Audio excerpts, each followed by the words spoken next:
Some planes don't crash, they arrive. The Medicine Wheel sits at nearly 10,000 feet on a limestone ridge in the Bighorn Mountains of north-central Wyoming. It is not the largest stone monument in North America, nor the oldest, but it is among the most deliberately silent. The wheel itself is approximately 80 feet in diameter, a central cairn surrounded by 28 stone spokes radiating outward like the frozen hands of a sundial. Archaeologists estimate its construction between 300 and 800 years ago, though some researchers argue certain alignments suggest far older origins. The Crow, Arapaho, Cheyenne, and Shoshone peoples all consider the site sacred. None claim to have built it. When asked about its purpose, tribal elders have offered various explanations over the decades. A site for vision quests, a marker of celestial events, a place where the dead could speak. But one phrase appears more often than any other in recorded interviews. It was already there. The ridge is not easy to reach. In summer, a gravel road winds up from Highway 14A, ending at a small parking area still 1.5 miles from the wheel itself. In winter, the road is impassable. Snow buries the path from late October through May, sometimes longer. The elevation brings sudden weather changes. Fog can descend in minutes. Compasses have long been reported to behave erratically in the area, a phenomenon the United States Geological Survey attributed in 1961 to localized magnetic deposits in the surrounding rock. But the report noted something else. In certain seasons, under certain conditions, the deviation was not random, it was directional. On the morning of September 14, 1974, a single-engine Cessna 172 departed from Sheridan County Airport, carrying 3 passengers and enough fuel for a 4-hour survey flight. The pilot was Harold Whitmore, 51, a commercial aviator with over 9,000 logged flight hours. The passengers were Dr. Leonard Ferris, a geophysicist from the Colorado School of Mines, Dr. Evelyn Sandoval, a geologist specializing in magnetic field mapping, and Theodore Yates, a graduate student assisting with the research. The flight was part of an independent study funded through a private grant to examine unexplained compass deviations in the Bighorn region. Ferris had published a paper 2 years earlier documenting what he called rotational bias, a tendency for magnetic instruments to behave as though influenced by a nearby but undetectable mass. He had spent the previous summer narrowing the anomaly center to a 12-mile radius. At its heart was the Medicine Wheel. Whitmore filed a visual flight rules plan with an estimated return by 2 in the afternoon. At 11:43, he made routine radio contact with a regional relay station, reporting clear skies and steady altitude. He mentioned nothing unusual. That was the last confirmed communication. When the Cessna failed to return by 4 o'clock, a search was initiated. Civil Air Patrol aircraft swept the Bighorn Range for 6 days. Ground teams combed access roads and ridgelines. Weather cooperated. Visibility was excellent. No wreckage was found. No emergency beacon was detected. The search was suspended on September 21st. The aircraft was declared missing, presumed down in uncharted terrain. 18 months later, in March of 1976, a pair of cross-country skiers discovered debris near a ravine 11 miles southeast of the Medicine Wheel. The wreckage was partially buried in snowmelt and pine deadfall.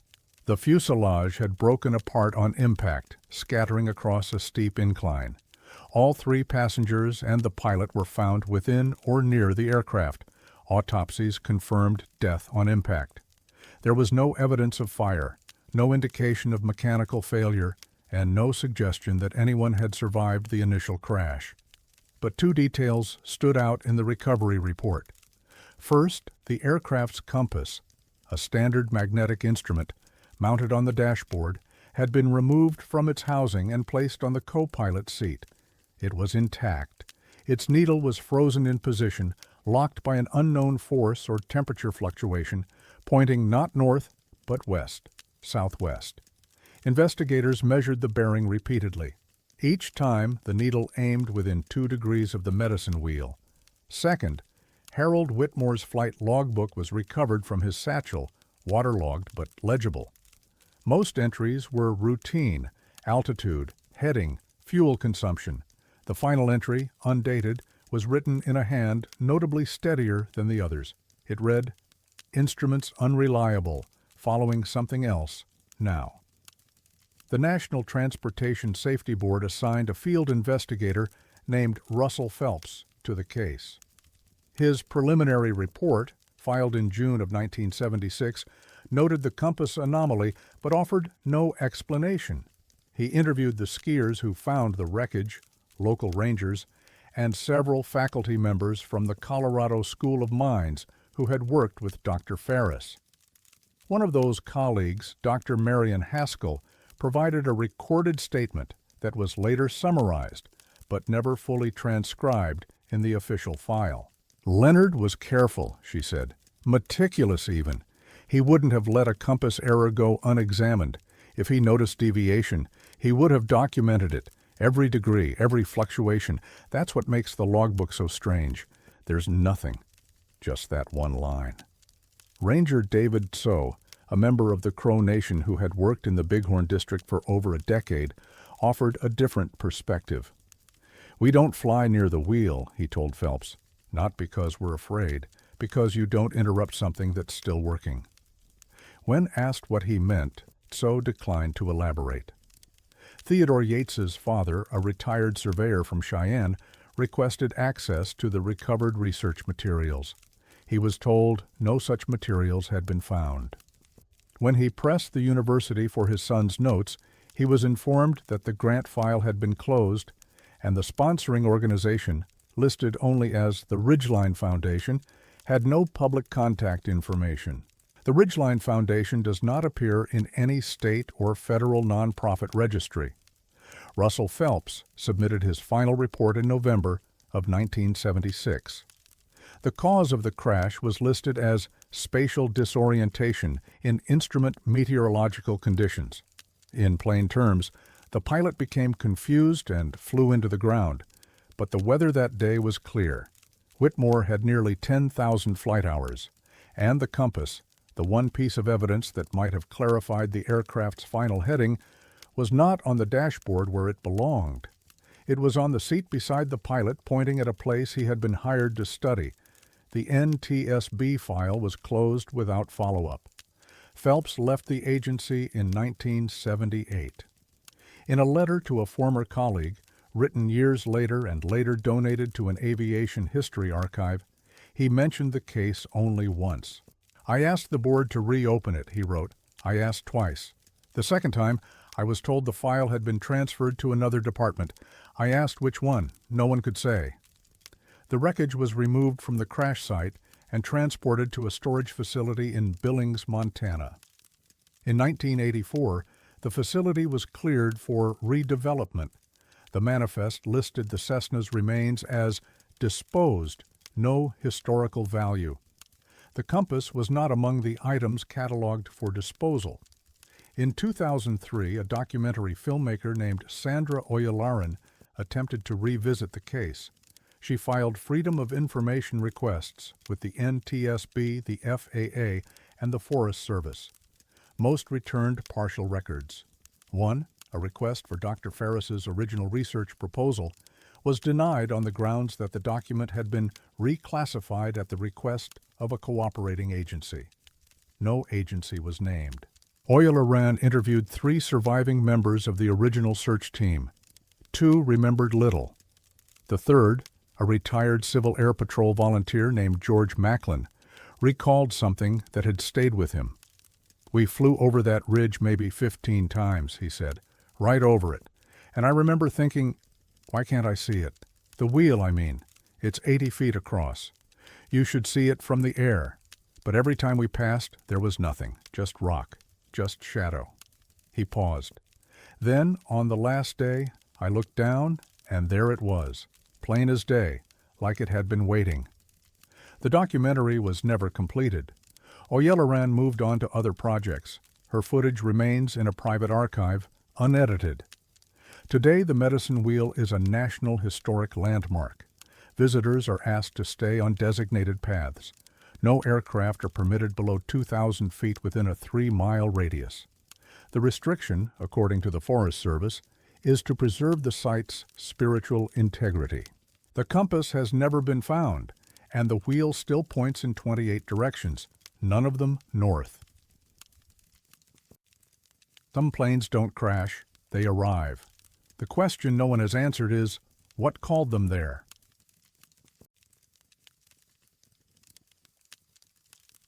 The lake gave back what it never should have taken. Fontenelle Reservoir sits in the high desert of southwestern Wyoming, a man-made body of water formed by the damming of the Green River in 1964. The Bureau of Reclamation built the dam primarily for irrigation and flood control, transforming a dry river valley into a narrow, winding lake stretching nearly 20 miles through Lincoln County. The surrounding terrain is sparse, sagebrush flats, eroded bluffs, and long stretches of road where a driver might not see another vehicle for an hour. The reservoir has never been a popular destination. There are no resort towns along its shore, no marinas of any significant size. Fishermen come for the trout and walleye. Hunters pass through during antelope season. Otherwise, Fontenelle exists in a kind of quiet obscurity, too remote for tourists, too artificial for wilderness designation. The water level fluctuates. In wet years, the reservoir fills to capacity, covering old river channels and submerged debris. In dry years, it recedes, exposing mud flats and the bones of whatever lies beneath. Locals have reported finding rusted car frames, cattle skulls, and the remnants of a 19th century ferry crossing that predates the dam by nearly a century, but nothing like what surfaced in 2003. On August 11, 1967, a twin-engine Douglas DC-3 cargo plane departed from Rock Springs, Wyoming, carrying a shipment of industrial drilling equipment bound for a mining operation near Kemmerer.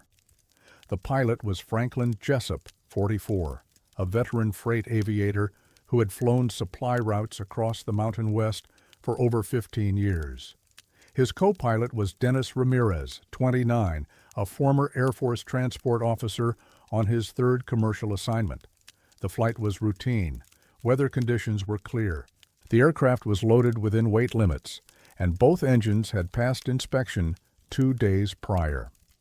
At approximately 10:15 in the morning, Jessup reported mild turbulence over the reservoir, but indicated no mechanical concerns.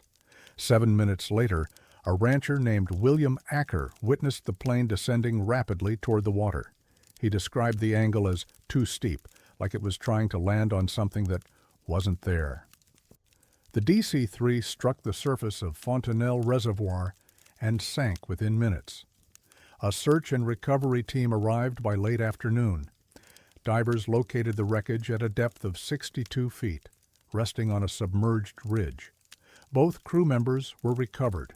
The cargo, mostly steel drilling components and crated machine parts, was salvaged over the following week.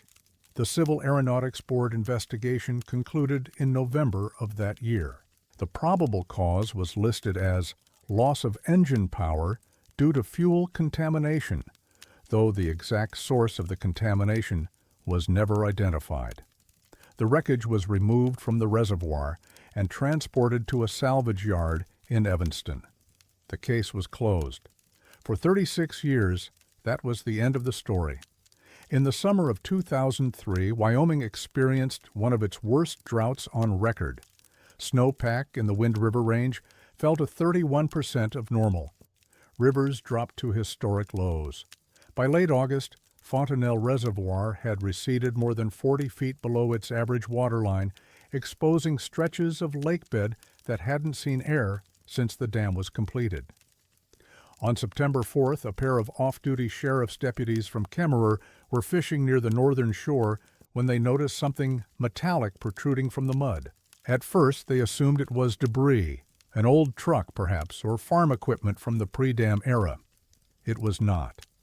Protruding from the dried silt was the tail section of a Douglas DC-3 cargo plane. The deputies contacted the Lincoln County Sheriff's Office. A recovery team arrived the following morning. Over the next 2 days, workers excavated the fuselage from the mud. The aircraft was remarkably intact. Corroded, yes, and caked in sediment, but structurally whole. The wings were attached. The cockpit glass, though cracked, remained in place, and on the tail fin, still legible beneath decades of grime, was the registration number N74157. It was the same number as the plane that had crashed in 1967. The Lincoln County coroner, Dr. Elena Whitford, was among the first officials to examine the aircraft. She had not been present for the original crash. She was only 12 years old in '67. But she had read the archived report before arriving at the site. "I assumed it was a clerical error," she said in a later interview. "Registration numbers are reused sometimes. Planes get rebuilt. I thought maybe someone had restored a junked DC-3 and given it the old number." But the serial numbers on the engine blocks matched the original aircraft exactly. So did the cargo manifest found in a waterproof pouch inside the cockpit. The same drilling components, the same crate weights, the same destination. Whitford requested a comparison with the 1967 salvage records. The Evanston salvage yard had closed in 1982. Its records had been transferred to a regional storage facility and subsequently lost in a warehouse fire in 1991. "There's no way to confirm what was actually recovered in '67, she wrote in her preliminary notes. "But the plane in front of me has the same registration, the same serial numbers, and the same cargo. Either the original recovery report was falsified, or this is something else entirely." She did not elaborate on what "something else" might mean. The Federal Aviation Administration dispatched an investigator named Michael Sorensen to examine the site. His report, filed in October of 2003, was notably brief. The aircraft recovered from Fontenelle Reservoir in September 2003 is consistent in all identifying features with the Douglas DC-3 reported lost in August 1967, the report stated. However, photographic evidence from the 1967 recovery confirms that a fuselage matching these features was previously salvaged from the same body of water. The presence of a second identical aircraft at the same location cannot be explained through standard investigative protocols. Sorensen recommended further analysis. The FAA declined, citing insufficient evidence of regulatory violation. The wreckage was removed from the lakebed and transported to a federal storage facility in Cheyenne. Requests to examine it have been denied under a provision allowing the FAA to restrict access to materials under ongoing review. As of this writing, no review has been publicly initiated. Former salvage workers from the Evanston yard were contacted by a journalist named Paul Lindgren in 2005. Most had died or could not be located. One, a retired crane operator named Harold Beecham, agreed to speak on condition of anonymity. "I remember that plane," Beecham said. "We pulled it out in pieces. Took most of a week. The wings were sheared off. The nose was crushed. It wasn't in good shape." When told that a second, nearly intact fuselage had been found in the same location, Beecham was silent for a long moment. "That doesn't make sense," he said. "We got everything. I watched them loaded on the trucks." He paused again. "Unless there was always two of them down there, and we only saw the one we were supposed to see." Neither the FAA nor the Bureau of Reclamation has issued a public statement on the Fontenelle recovery. The Lincoln County Sheriff's Office classified the incident as unexplained but non-criminal. Dr. Whitford retired in 2009 and has declined all interview requests since. The 1967 crash report remains on file with the National Transportation Safety Board. It lists one aircraft lost, one aircraft recovered. The registration number appears once. The case status is marked as closed. But in 2003, Fontenelle Reservoir gave back a plane that, according to every official record, had already been recovered 36 years earlier. The serial numbers matched, the cargo matched, the registration matched, and the water, which had hidden it for more than 3 decades, offered no explanation, only evidence. Locals who fish the reservoir say the water still drops some years, revealing old things. They say you can stand on the shore in late summer and see shapes beneath the surface, dark forms resting on the lake bed, waiting for the drought to call them up. Most of them don't look too closely. Some things, they say, are better left to the mud. The lake gave back what it never should have taken.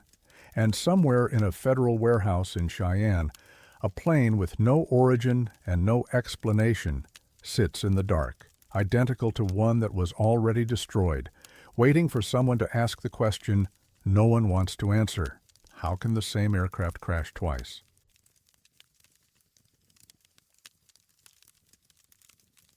The snow should have told the story. It told nothing. South Pass is not a mountain. It is an absence of one. A broad, wind-swept saddle in the Continental Divide, where the Rocky Mountains dip low enough for wagons to cross. For nearly 50 years in the 19th century, it served as the gateway to the American West. The Oregon Trail passed through here. So did the California Trail, the Mormon Trail, and the routes of countless fur trappers, gold seekers, and government surveyors, charting a nation that barely existed on paper. Today, the pass is quiet. A 2-lane highway crosses it, connecting the small towns of Lander and Farson. There are no services, no visitor centers, no monuments of any significant size. A few historical markers stand along the roadside, their plaques faded by wind and sun. The nearest permanent settlement is Atlantic City, a former mining town with a population that has never exceeded 100 in the modern era. The terrain is high desert, sagebrush, short grass, and exposed rock. In summer, the pass is unremarkable. In winter, it becomes something else. Snow arrives early and stays late. Winds exceed 60 miles per hour without warning. Visibility can drop to 0 in minutes. The Wyoming Department of Transportation closes the highway several times each season. On the morning of November 14, 1981, a Beechcraft King Air departed from Cheyenne Regional Airport carrying 4 people.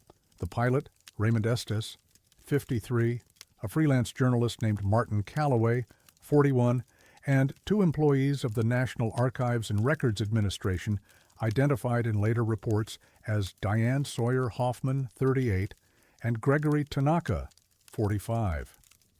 The flight plan listed their destination as Jackson Hole, with an estimated arrival time of 11:30. The purpose of the trip, according to documents filed with the charter company, was records consultation, a vague description that matched the vague nature of the passengers' work. Calloway had spent the previous 2 years investigating sealed federal documents related to uranium exploration in the 1950s. His reporting had appeared in regional newspapers and one national magazine, though his most significant findings had never been published. He had told colleagues he was close to something important, something that connected mining surveys in central Wyoming to a broader pattern of land acquisitions and geological assessments that had been quietly classified. Hoffman and Tanaka were archivists specializing in document retrieval and declassification review. Their presence on the flight was never officially explained. At 10:47, Estes made routine radio contact with Salt Lake Center, reporting steady altitude and light headwinds. He mentioned nothing unusual. At 10:52, the aircraft disappeared from radar. Search and rescue teams were dispatched from Lander within 90 minutes. The weather was cold, but clear. Visibility was excellent. A Civil Air Patrol spotter aircraft located the wreckage by early afternoon, approximately 6 miles northeast of South Pass, in a shallow drainage between 2 low ridges. The Beechcraft had come down hard, nose first, in a relatively flat area covered with 8 inches of fresh snow. The fuselage was intact but crumpled. Both wings had sheared off on impact. There was no fire. All 4 occupants were found inside the aircraft. All 4 were dead. But the scene did not match the conclusion. The first ground team to reach the wreckage was led by Fremont County Search and Rescue Coordinator Dale Beckman. His report, filed the following day, described it what he called inconsistencies in the physical evidence.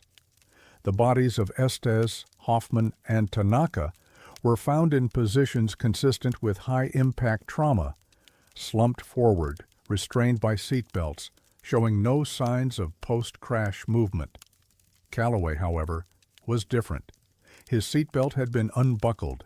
His body was found in the rear of the cabin, near the cargo area, in a seated position against the bulkhead. His hands were resting on a leather satchel that had been moved from its original storage location. The satchel was open. It was empty. It was clear that someone had survived long enough to move, Beckman wrote. The satchel had been under a cargo net near the tail. It was found 15 feet forward in Calloway's lap. His coat was unzipped. His gloves were off. These are not the actions of a dying man. But outside the aircraft there was nothing. The snow surrounding the wreckage was undisturbed. No footprints led away from the fuselage. No tracks approached from any direction. The 8 inches of powder lay smooth and unbroken in every direction, as if the plane had fallen into a world where no one had ever walked. Beckman noted this in his report, but offered no explanation. The Civil Aeronautics Board, which would become the National Transportation Safety Board 2 years later, assigned investigator Frances Delacroix to the case. Her preliminary findings focused on mechanical failure, specifically a possible fuel line rupture that may have caused sudden engine loss. But Delacroix also noted the anomaly of the snow. Weather records confirm that the last precipitation in the area occurred approximately 14 hours before the crash, she wrote. Winds were calm. Temperatures remained below freezing. Any movement outside the aircraft should have left visible impressions in the snow cover. None were observed. She interviewed Beckman and 2 other members of the ground team. All confirmed that they had approached the wreckage carefully, aware of the pristine conditions. All confirmed that no tracks existed before their arrival. It was like a photograph, one team member, a volunteer named Susan Grenier, told Delacroix, like someone had set the whole thing down without touching the ground. Grenier paused before adding, or like someone had taken something away the same way. Calloway's satchel was logged as evidence and transported to the Fremont County Sheriff's Office. Deputies inventoried its contents, a notebook, 2 pens, a portable tape recorder, and a sealed envelope addressed to an editor at a Denver newspaper. The envelope was opened in the presence of witnesses. It contained a single sheet of paper with a handwritten note. If this reaches you, I didn't make it. Ask about the 1953 survey. Ask what they found under the pass. The notebook was mostly empty. The first 4 pages contained shorthand notes, abbreviations, coordinates, and references to file numbers that did not match any known archive index. The tape recorder held a single cassette. It was blank. Delacroix requested access to the National Archives files that Hoffman and Tanaka had been transporting. She was told that no files had been recovered from the aircraft. When she pressed for clarification, she was informed that the archivists had been traveling in an advisory capacity only and had not been carrying classified materials. Their briefcases were found in the wreckage. Both were empty. The investigation was closed in March of 1982. The official cause of the crash was listed as probable mechanical failure resulting in loss of power and controlled flight into terrain. No mention was made of the undisturbed snow. No mention was made of the empty satchel or the missing documents. Calloway's note was returned to his estate. His editor in Denver confirmed that Calloway had been working on a story involving federal land surveys, but said the research had never been completed. The article was never published. In 1994, a researcher named Alan Whitfield attempted to locate the 1953 survey referenced in Callaway's note. He filed requests with the Bureau of Land Management, the U.S. Geological Survey, and the National Archives. All three agencies responded that no such survey existed in their records. Whitfield later discovered a reference to a geological assessment, South Pass Vicinity, 1953, in an index of declassified Atomic Energy Commission documents. The entry included a file number, but noted that the document itself had been withdrawn from public access pursuant to executive order. The reason for the withdrawal was not listed. Dale Beckman retired from search and rescue in 1997. In a recorded interview conducted by a local historical society in 2004, he spoke briefly about the South Pass crash. "I've been on a lot of recoveries," he said. "You learn to read the scene, you learn what a crash looks like, what a survivor looks like, what a body looks like after it's tried to get out. This one didn't read right. It was too clean, too still." He paused, looking at his hands. "The snow bothered me the most. That kind of snow, you can't fake it. You can't walk on it without leaving a mark. But there was nothing, like whoever moved that bag and opened that satchel just wasn't there, or was there and then wasn't." He shook his head. "I don't know what that means. I just know what I saw." The pass remains open most of the year now. The highway was improved in the late 1990s. Traffic is light but steady. Occasionally, a traveler stops at one of the historical markers, reads about the wagon trains that crossed here 150 years ago, and drives on. The snow still falls early in South Pass. It still lies undisturbed for days at a time. And somewhere beneath it, or perhaps beneath the pass itself, there may be an answer to a question that Martin Callaway died trying to ask. A question about what was found in 1953 and why the men who found it never told anyone. The footprints that should have been there were not. The files that should have been recovered were not.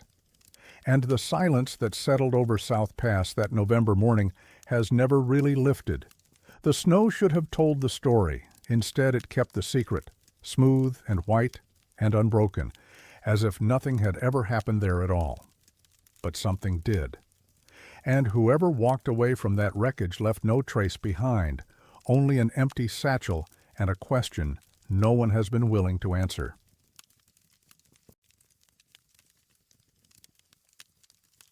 The plane came back. The wings did not. The Gros Ventre Wilderness covers nearly 300,000 acres of northwestern Wyoming, a roadless expanse of alpine ridges, glacial valleys, and forests so dense that sunlight touches the ground only in scattered fragments. The name comes from the French, Big Belly, a term early trappers used to describe the Atsina people who once lived in the region. The mountains here are not the tallest in Wyoming, but they are among the most remote. No maintained trails cross the interior, no cabins or fire lookouts interrupt the terrain. The wilderness is bordered to the north by Grand Teton National Park and to the east by the Bridger-Teton National Forest. Between them lies a corridor of backcountry that even experienced outdoorsmen approach with caution. Weather arrives without warning. Avalanches reshape slopes each winter. Rivers swell in spring and carve new channels through the rock. Search and rescue teams know the Gros Ventre well. They also know its reputation for keeping what it takes. On the afternoon of August 19, 1989, a Piper PA-12 supercruiser departed from a private airstrip near Pinedale, Wyoming, carrying two passengers, Harold Endicott, 61, and his son Nathan Endicott, 34. The aircraft was a restoration project they had completed together over 5 years, a 1946 model rebuilt from a salvaged frame, fitted with a new engine and hand-stitched leather seats. Harold was a retired machinist with a private pilot's license and over 2,000 hours of flight time, most of it in single-engine aircraft over mountainous terrain. Nathan was not a licensed pilot, but had accompanied his father on dozens of flights since childhood. Neighbors in Pinedale described them as inseparable, particularly after Nathan's mother passed away in 1985. The flight plan filed that morning listed a 3-hour loop over the southern Gros Ventre, following the Hoback River drainage before turning north toward the Tetons. Harold had made similar flights many times. The weather was clear, winds were light, visibility exceeded 40 miles. At 2:17 in the afternoon, Harold made a brief radio transmission to a friend monitoring from Pinedale. He reported smooth air and mentioned that Nathan had spotted a herd of elk near Shoal Falls. He sounded relaxed. He said they would be home by dinner. That was the last anyone heard from them. When the Endicotts failed to return by nightfall, a search was initiated. Civil Air Patrol aircraft swept the planned flight path the following morning. Ground teams entered the wilderness on foot and horseback. The search continued for 11 days, covering over 200 square miles of terrain. Nothing was found. No wreckage. No debris. No emergency beacon signal. The aircraft was declared lost on September 1, 1989. The Endicotts were presumed dead. A small memorial service was held in Pinedale. The case was closed. For 22 years, the Gros Ventre kept its silence. In July of 2011, a backpacker named Christine Okonkwo was hiking cross-country through a remote drainage in the southeastern Gros Ventre when she noticed something metallic reflecting sunlight from a steep ravine below. Okonkwo, a wildlife biologist from Montana, was conducting an independent survey of wolverine habitat. She was experienced in backcountry travel and carried a satellite communicator for emergencies. When she descended to investigate, she found the remains of a small aircraft wedged between two granite boulders at the bottom of the ravine. The fuselage was largely intact. The tail section bore faded registration numbers. The cockpit glass was cracked but unbroken. The propeller was bent but still attached to the engine cowling. But the wings were gone. Both wings had been removed, not torn, not shattered, but cut. The separation points were clean, almost surgical, as if someone had used industrial equipment to slice through the aluminum spars. Okonkwo photographed the scene and transmitted her coordinates to the Teton County Sheriff's Office. Recovery teams reached the site 3 days later. What they found raised more questions than it answered. The engine showed no signs of mechanical failure. Fuel remained in the tanks. The control cables were intact. There was no evidence of fire, no indication of catastrophic structural damage. The aircraft, by all appearances, had been airworthy at the time it came to rest in the ravine. The remains of Harold and Nathan Endicott were found inside the cockpit, still secured by lap belts. Decomposition and animal activity made precise identification difficult, but dental records confirmed their identities. The coroner's report listed the cause of death as blunt force trauma, consistent with high-impact collision, though the relatively intact condition of the fuselage made this determination uncertain. But it was what searchers found on the dashboard that defied explanation. Tucked into the sun visor above the pilot seat were 2 airline boarding passes. They were printed on standard thermal paper, faded but legible. The airline was Western Regional, a small carrier that operated out of Salt Lake City. The flight was listed as departing August 22, 1989, 3 days after the Endicotts disappeared. The destination was Denver. The names on the passes were Harold Endicott and Nathan Endicott. Neither man had booked the flight. Neither man had ever flown commercial with Western Regional, according to the airline's archived records. The airline itself had ceased operations in 1993. Its booking systems had been decommissioned, and its records transferred to a storage facility that was later destroyed in a fire. No explanation was offered for how the boarding passes came to be inside the aircraft. The Federal Aviation Administration assigned investigator Carol Matsumoto to the case. Her report, filed in December of 2011, documented the physical evidence, but offered no conclusions about the missing wings or the boarding passes. The aircraft's wings were not present at the crash site and have not been located despite extensive ground and aerial searches, Matsumoto wrote. The separation points exhibit characteristics inconsistent with impact damage or structural fatigue. The cause of wing separation remains undetermined. She interviewed Okonkwo, the recovery team members, and several aviation engineers who examined photographs of the fuselage. None could explain how the wings had been removed. In my 30 years of investigating aircraft accidents, I have never seen anything like this, one engineer, Dr. Philip Anderson of the University of Colorado, stated in a written assessment. The cuts are too clean for impact. They're too precise for fatigue failure. If I had to guess, I would say someone removed those wings intentionally with tools, but that makes no sense given the location and circumstances. The wings were never found. Search teams covered a 5-mile radius around the crash site. They found nothing. No aluminum fragments, no control surfaces, no hardware. It was as if the wings had never existed. Harold Endicott's sister, Eleanor Vance, was 78 years old when the wreckage was discovered. She traveled from her home in Colorado to Pinedale to collect her brother's personal effects. Among them was a leather logbook Harold had kept throughout his flying career. The final entry, dated August 19, 1989, was unremarkable, a record of the planned flight, weather conditions, and fuel load. But tucked into the back cover of the logbook was a photograph Eleanor did not recognize. It showed Harold and Nathan standing in front of the Piper, smiling, arms around each other's shoulders. The aircraft was intact, both wings visible. The background was a flat, featureless landscape. No mountains, no trees, no identifiable features. The photograph appeared to have been taken in a desert or dry lake bed.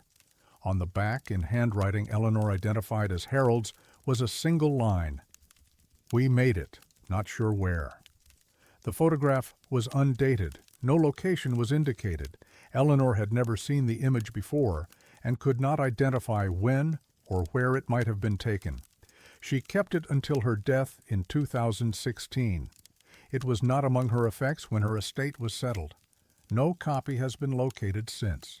The Gros Ventre Wilderness remains one of the least visited backcountry areas in the lower 48 states.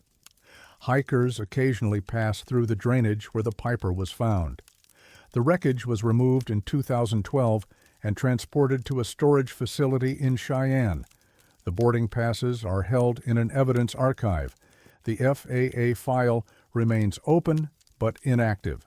No further investigation has been conducted.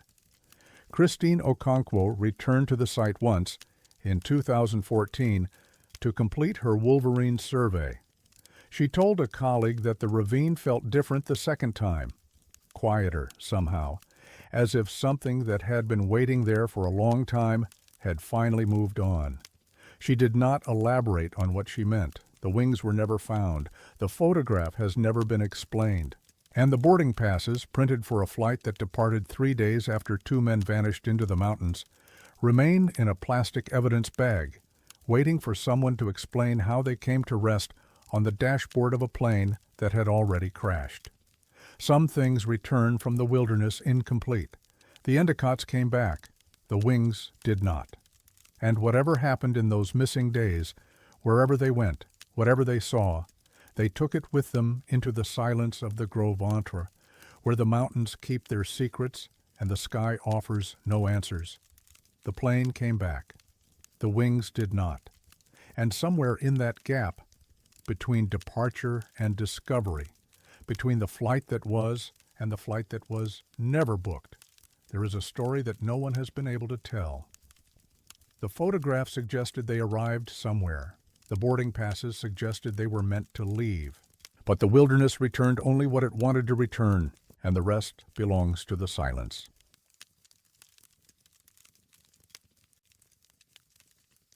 They watched it circle until they lost count. The pilot never stopped looking. Devil's Tower rises 1,267 feet above the Belforche River in northeastern Wyoming, a geological anomaly so striking that it became the first designated national monument in the United States in 1906. The formation is an igneous intrusion, molten rock that cooled underground and was later exposed by erosion, though its precise origins remain a subject of scientific debate. Some geologists believe it is the remnant of a volcanic plug. Others argue it was never connected to any volcanic system at all. The Lakota call it Bear Lodge. The Kiowa have their own name, their own stories. Nearly 20 tribes consider the site sacred, and each summer the National Park Service requests that climbers voluntarily avoid the tower during June to respect ceremonial practices. The request is not always honored, but the tower stands regardless, indifferent to those who scale it or circle it or simply stare. From the ground, Devil's Tower appears almost artificial, too symmetrical, too vertical, too perfectly columned to be natural. Its hexagonal basalt columns rise like the pipes of an immense organ, their surfaces scored by vertical grooves that catch the light differently depending on the hour. At dawn, the tower glows amber. At dusk, it turns the color of dried blood. Pilots have long reported that the tower creates unusual air currents. Thermals rise unpredictably along its walls. Downdrafts can appear without warning. The Federal Aviation Administration recommends maintaining a minimum distance of 2,000 feet from the monument, though this is advisory rather than mandatory. Most pilots keep their distance anyway. There is something about the tower that discourages lingering. On the morning of September 7, 1996, a Cessna 172 Skyhawk departed from Gillette-Campbell County Airport carrying 3 passengers: the pilot, Marcus Reinhold, 42, a cameraman named David Okafor, 36, and a sound engineer named Jennifer Lund, 29. The flight had been chartered by a small production company based in Denver, which was filming a documentary about geological landmarks of the American West. Reinhold was an experienced pilot with over 6,000 hours of flight time, including extensive work in aerial photography and survey operations. He had flown around Devil's Tower at least a dozen times in previous years without incident. Okafor and Lund had worked together on several documentary projects and were accustomed to the physical demands of aerial filming. The flight plan called for a 90-minute loop, departing Gillette at 8:15, arriving at Devil's Tower by 9, and returning by 10:30. The crew intended to capture footage from multiple altitudes and angles, circling the monument in a controlled pattern while Okafor operated a gyro-stabilized camera mounted near the rear window. Weather conditions were ideal. Skies were clear. Winds were calm. Visibility exceeded 50 miles. At 8:53, Reinhold made radio contact with a regional flight service station, reporting his position and altitude. He indicated that they were beginning their approach to the tower and expected to commence filming within minutes. At 9:01, he reported that they had begun circling. That was the last transmission logged by any official source. What happened next was witnessed by at least 14 people on the ground: tourists, park rangers, and a geology professor from the University of Wyoming who happened to be conducting fieldwork nearby. The Cessna entered a clockwise orbit around Devil's Tower at approximately 9:02. Witnesses described the aircraft moving slowly, maintaining a consistent altitude, banking gently as it traced the monument's circumference. This was normal behavior for an aerial filming operation. But the plane did not stop. Park Ranger Dolores Whitehorse was stationed at the visitor center that morning. She watched the aircraft complete 7 full circles, then 10, then 12. She attempted to contact the pilot on the park's emergency frequency. There was no response. "At first I thought they were just being thorough," Whitehorse later told investigators, "but after the 10th or 11th pass, I knew something was wrong. The plane wasn't varying its pattern at all. Same altitude, same speed, same angle. It was like watching a record skip. Professor Alan Marchetti, the geologist, observed the aircraft through binoculars for approximately 20 minutes. He counted 19 complete orbits before losing track. "The circles were too perfect," he said in a written statement. "No pilot flies like that.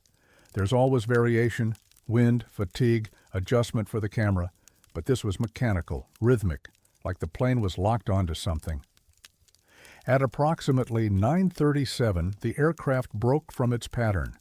Witnesses reported that it suddenly straightened, leveled its wings, and descended in a direct line to the northwest.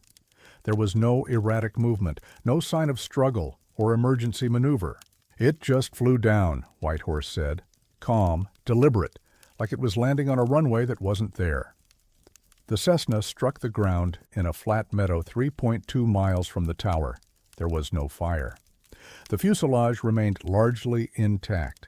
All 3 occupants were killed on impact. The National Transportation Safety Board investigation was led by Field Agent Ronald Sutter. His preliminary report noted the discrepancy between the circling behavior and the crash trajectory. Witnesses consistently described the aircraft circling the monument for an extended period, estimated between 25 and 40 minutes, Sutter wrote.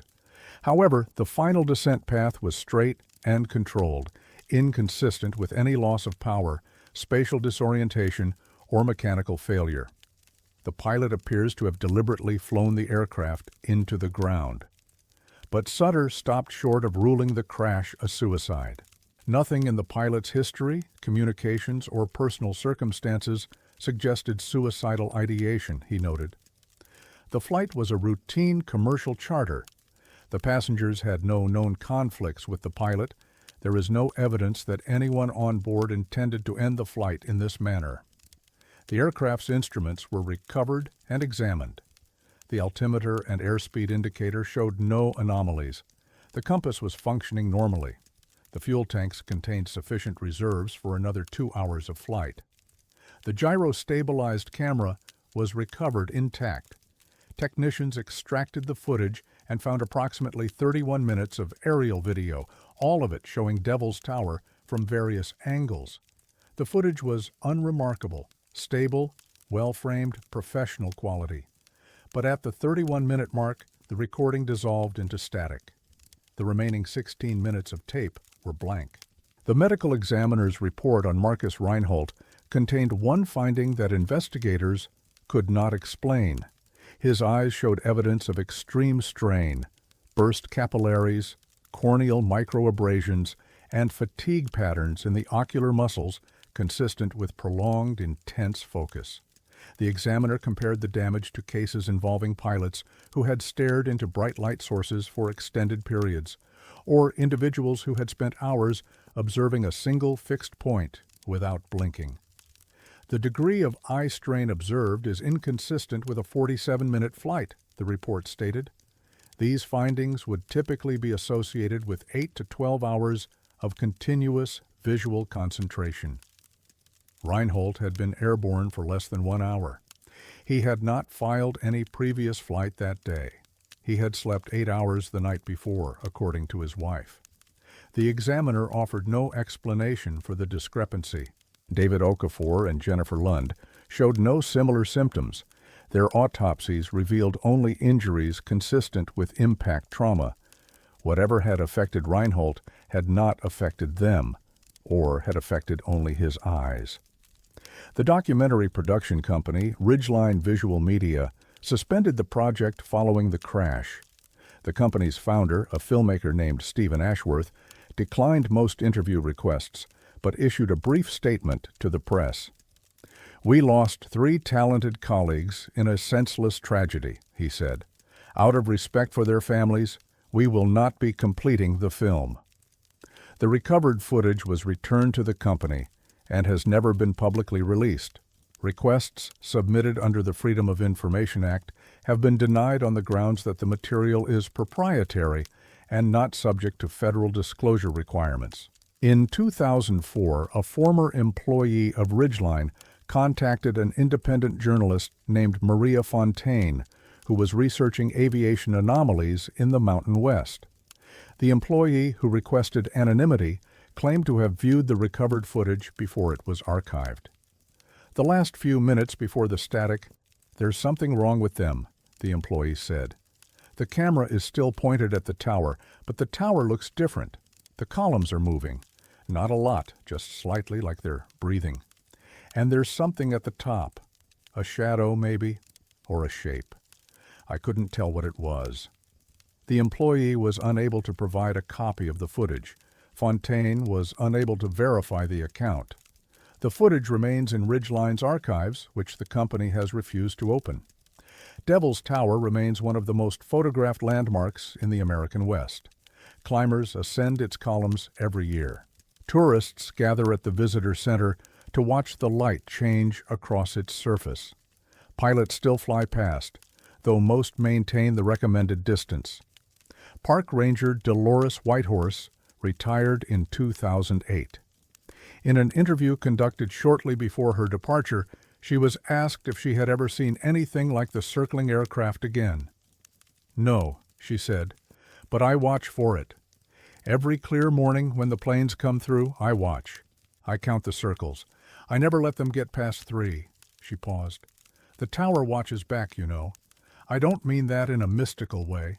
I mean that whatever is in that rock, whatever made it, whatever it is, it's still paying attention. And sometimes, when something pays attention back for too long, it doesn't let go." The official cause of the crash was listed as undetermined. The file remains open. The tower still rises from the Wyoming plain, its columns catching the light, its shadow stretching east each morning and west each evening. It has stood for 50 million years, give or take. It will stand for millions more. And somewhere in its silence there may be an answer to what Marcus Reinhold saw in those final minutes, what held his eyes so completely that they burned with the effort of looking, what made him circle 19 times or more before descending, calm and deliberate, into the earth. He never stopped looking. The tower never stopped watching. They watched it circle until they lost count. The pilot never stopped looking, and whatever he saw, whatever kept him orbiting that ancient stone until his eyes failed and his instruments recorded nothing but static, it remains at the top of the tower, patient and silent, waiting for the next one who stays too long.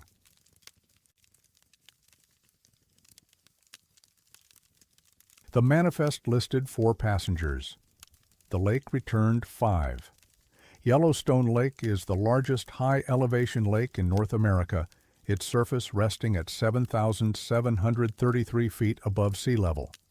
It covers 136 square miles of the Yellowstone caldera, a volcanic basin that last erupted 640,000 years ago and continues to breathe through the geothermal vents that dot its floor. The water is cold year-round, rarely exceeding 60 degrees even in midsummer. In winter, ice covers the surface for nearly 5 months. The lake is deceptively calm. Its waters are clear, visibility extending 40 feet or more in optimal conditions. But beneath the surface, hydrothermal features create unpredictable currents. Temperatures can shift dramatically within a few feet. Divers have reported disorientation, sudden pressure changes, and in rare cases, encounters with plumes of superheated water rising from vents below. In the 1960s and early 70s, floatplane tours operated out of several locations around Yellowstone, offering visitors aerial views of the park's geysers, canyons, and wildlife. The practice was discontinued in 1973, partly due to environmental concerns and partly due to a series of accidents that raised questions about safety in the park's volatile airspace. One of those accidents occurred on August 14, 1972. It has never been fully explained. The aircraft was a de Havilland Beaver, a single-engine floatplane operated by a small charter company based in West Yellowstone, Montana. The pilot was Earl Swenson, 54, a former Navy aviator with over 12,000 hours of flight experience, including 8 years of commercial floatplane operations, in the greater Yellowstone area. The passengers, according to the manifest filed with park authorities that morning, were 4 tourists from Cincinnati, Ohio, Robert and Margaret Holloway, both in their early 50s, and their adult children, Douglas Holloway, 26, and Patricia Holloway, 23. The family was on a 2-week vacation celebrating Robert's recent retirement from a manufacturing company.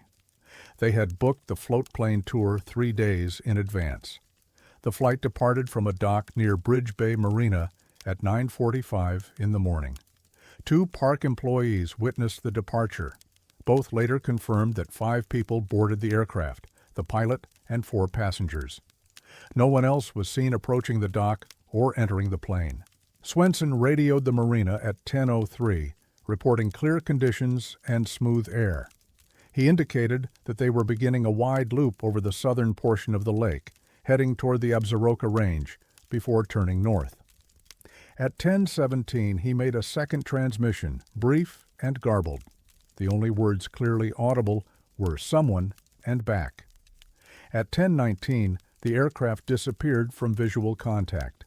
A fishing guide on the western shore reported seeing the plane descend rapidly toward the water. He heard no engine failure, no explosion. The Beaver simply dropped, struck the surface, and sank. Park rangers initiated a search within the hour. Divers from the National Park Service's underwater recovery team arrived by early afternoon. The wreckage was located at a depth of 93 feet, resting on a relatively flat portion of the lakebed approximately 1 mile from shore. The fuselage was intact, but had sustained significant damage on impact. The wings had separated, the floats were crushed. The cockpit was partially collapsed. Inside, divers found 6 bodies, the pilot and 5 passengers. The Holloways were recovered first, Robert and Margaret in the rear seats, Douglas and Patricia in the middle row. All 4 were identified through personal effects and later confirmed by dental records. Their injuries were consistent with high-impact water landing. The 5th body was found in the forward passenger seat, directly behind the pilot. She was a woman, estimated to be between 30 and 35 years old. She had dark hair, cut short in a style that the medical examiner later described as consistent with fashions of the 1940s. She wore a gray wool skirt, a white cotton blouse with mother-of-pearl buttons, and brown leather shoes with a low heel. Her clothing showed no labels, no manufacturer's marks, no tags of any kind. She carried no identification, no purse, no wallet, no jewelry, except for a plain silver band on her left ring finger. Her cause of death was listed as drowning, complicated by blunt force trauma. She had been alive when the plane hit the water. The investigation that followed was led by National Park Service Special Agent Donald Frazier, working in coordination with the National Transportation Safety Board. Frazier's initial report focused on mechanical failure as the probable cause of the crash. A ruptured fuel line was identified during the wreckage examination, but the question of the 5th passenger consumed most of the investigative effort. The 2 park employees who witnessed the departure were interviewed separately. Both insisted that only 4 passengers had boarded. Marina Supervisor Helen Yazzie was particularly emphatic. "I counted them," she said. "I always count. 4 people got on that plane, 2 older, 2 younger. That's what I wrote in the log." The dock log recovered from the marina office confirmed her account. 1 pilot, 4 passengers, departure time 9:45. Frazier requested passenger records from every airline, bus company, and car rental agency operating in the Yellowstone area during the week of August 7th through 14th. No woman matching the description of the 5th body had traveled to the park through any documented means. He contacted law enforcement agencies in Wyoming, Montana, Idaho, and Utah requesting information on missing persons matching her description. No reports matched. He sent her fingerprints to the FBI. No match was found in any federal database. The woman did not exist, not in any record, any system, any archive that Frazier could access. The medical examiner's report, offered few additional clues.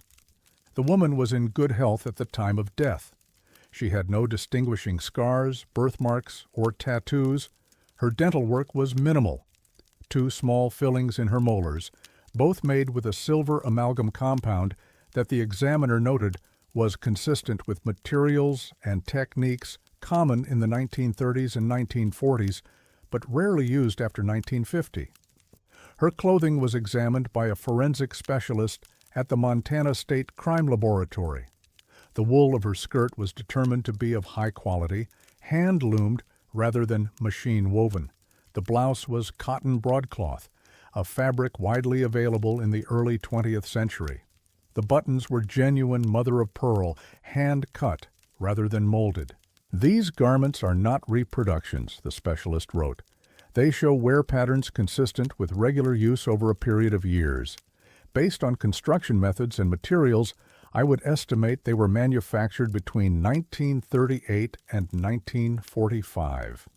The shoes told a similar story. The leather was hand-stitched.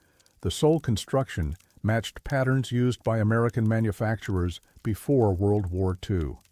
The wear on the heels suggested the shoes had been walked in extensively over hard surfaces for an extended period. The woman was dressed, head to toe, in clothing that was at least 27 years old at the time of her death. The clothing showed no signs of storage, no mothball residue, no deterioration from sitting in a closet for decades. It appeared to have been worn continuously.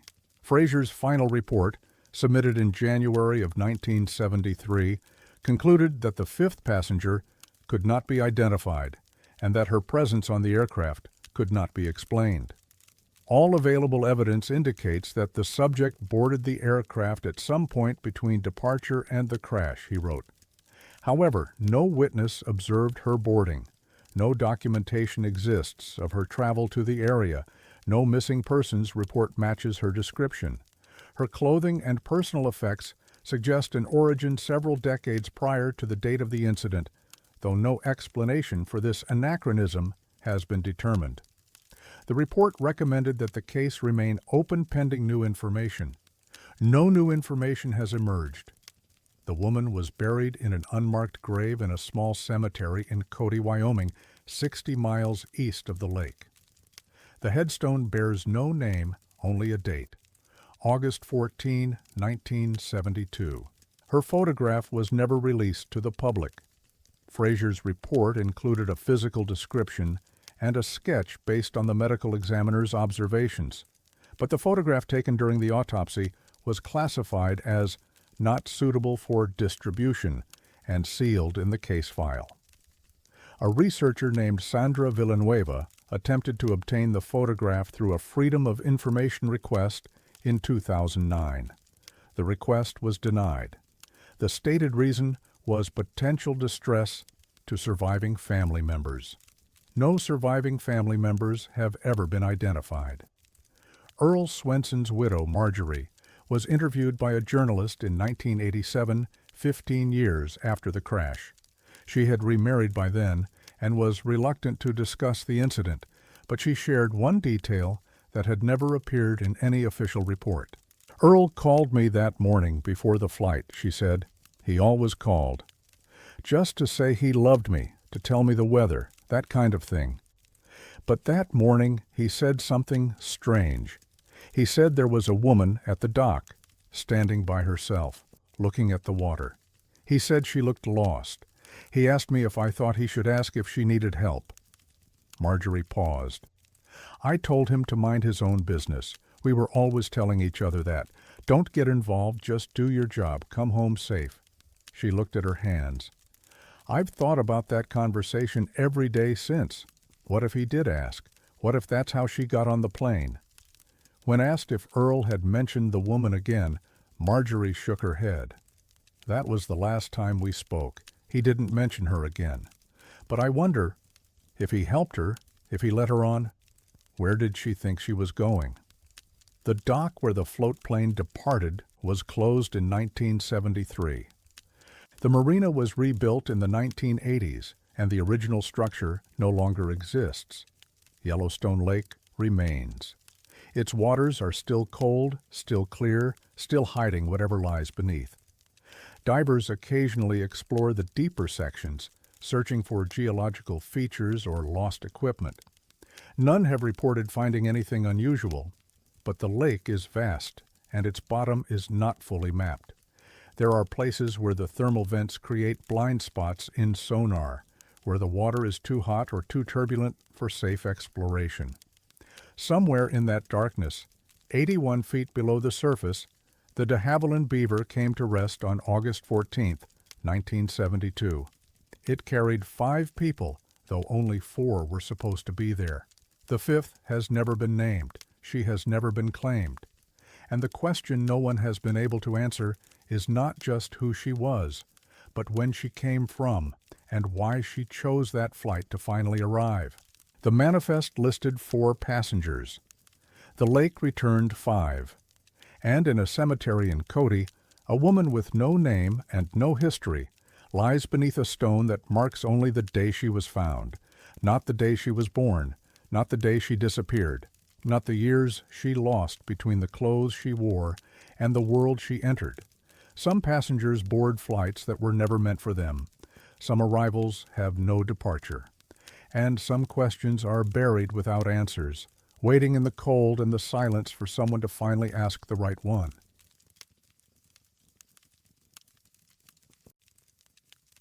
The instrument said they were safe. The mountain said otherwise. Cloud Peak stands at 13,167 feet, the highest point in the Bighorn Mountains and one of the most prominent summits in northern Wyoming. Its name is not poetic. The peak is frequently obscured by clouds, even when the surrounding valleys are clear. Moisture from the plains collides with the mountain's granite face, creating localized weather systems that can materialize in minutes and persist for days. The Bighorns are not the Rockies. They rise abruptly from the high plains, a solitary range separated from the main Cordillera by the Bighorn Basin to the west. For pilots flying east from Montana or west from the Dakotas, the mountains appear suddenly, a dark wall interrupting the flatness of the terrain. In good weather, they are navigable. In bad weather, they are unforgiving. The military has used the airspace above the Bighorns for training exercises since the 1940s. Bomber crews practiced high-altitude runs. Fighter pilots honed interception techniques.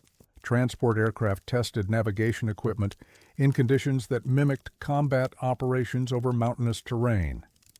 Most of these flights passed without incident, but the mountains kept a record of those that did not, scattered across their slopes in fragments of aluminum and steel. On the morning of March 7, 1958, a Convair T-29 training aircraft departed from Ellsworth Air Force Base in South Dakota, carrying a crew of 5. The pilot was Captain William Henriksen, 34, an experienced instructor with over 4,000 hours of flight time.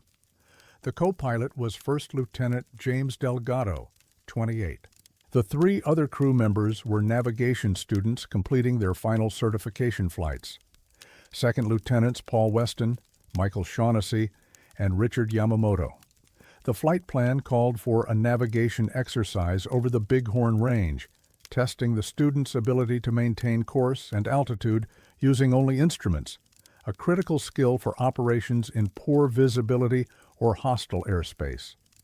The crew was expected to fly west from Ellsworth, cross the Bighorns at a designated altitude, and return by early afternoon. Weather briefings that morning indicated scattered clouds over the mountains, with bases at 12,000 feet and tops at 15,000. The crew was cleared to fly at flight level 220, 22,000 feet, well above the cloud layer and the highest terrain. At 09:17, Henriksen made routine radio contact with a ground station, reporting level flight at 22,000 feet and smooth air. He indicated no concerns. The transmission was unremarkable. At 09:31, all contact was lost. Search aircraft were dispatched within hours, but dense fog over the Bighorns prevented visual reconnaissance. Ground teams entered the mountains the following day, working upward from trailheads near the Cloud Peak Wilderness boundary. On March 9th, a team led by Staff Sergeant Robert Dunlap located the wreckage on the northeast face of Cloud Peak at an elevation of approximately 12,800 feet, roughly 370 feet below the summit. The aircraft had struck the mountain at high speed, traveling in a nearly horizontal trajectory. The fuselage was destroyed.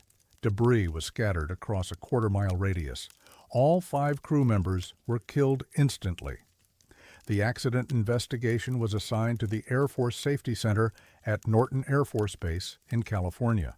The lead investigator was Major Clarence Odom, a veteran of 18 previous crash investigations. Odom arrived at the site on March 12th. What he found in the wreckage would trouble him for the rest of his career. The T-29's primary altimeter was recovered from the instrument panel, damaged but intact. When technicians at Norton examined the device, they found that its internal mechanism had frozen at the moment of impact, preserving its final reading. The altimeter indicated 22,000 feet.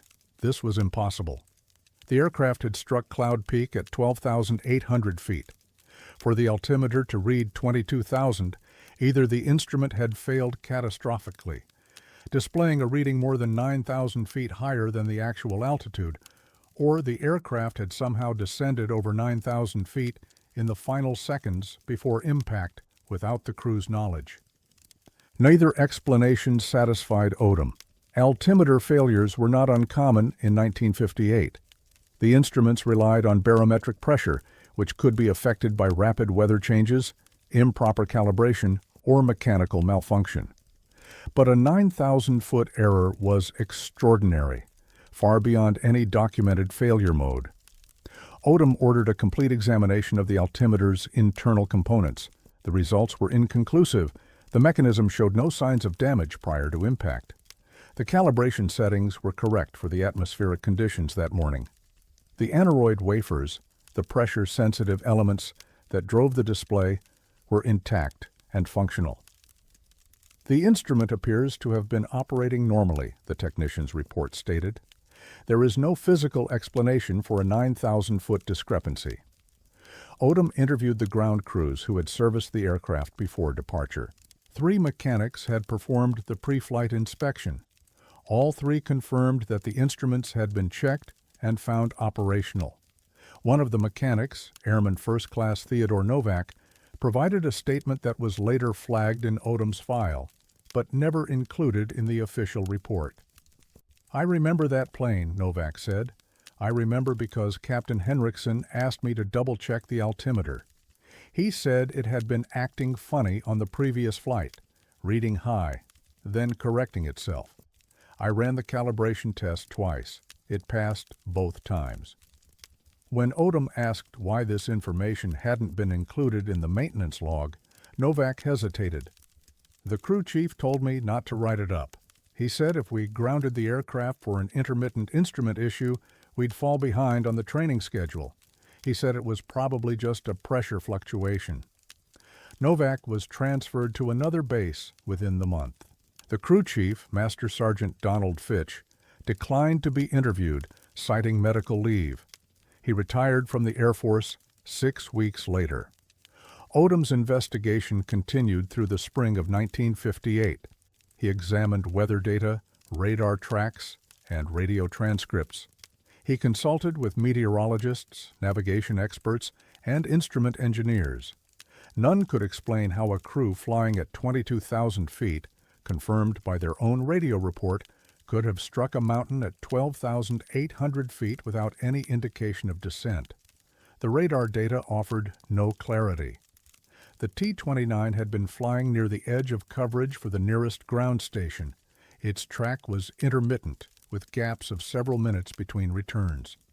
The final recorded position showed the aircraft at approximately 21,000 feet, heading west. The next return never came.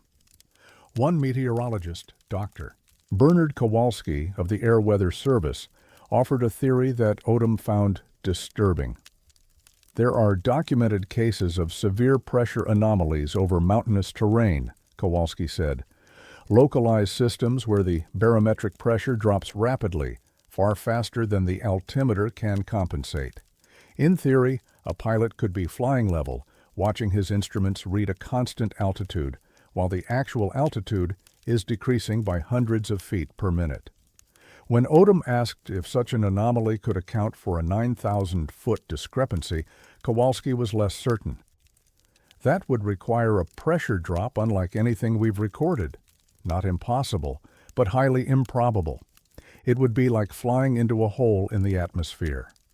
The official report, published in August of 1958, concluded that the probable cause was controlled flight into terrain due to instrument error or misreading. The altimeter discrepancy was noted but not explained. The case was closed. Clarence Odom retired from the Air Force in 1969.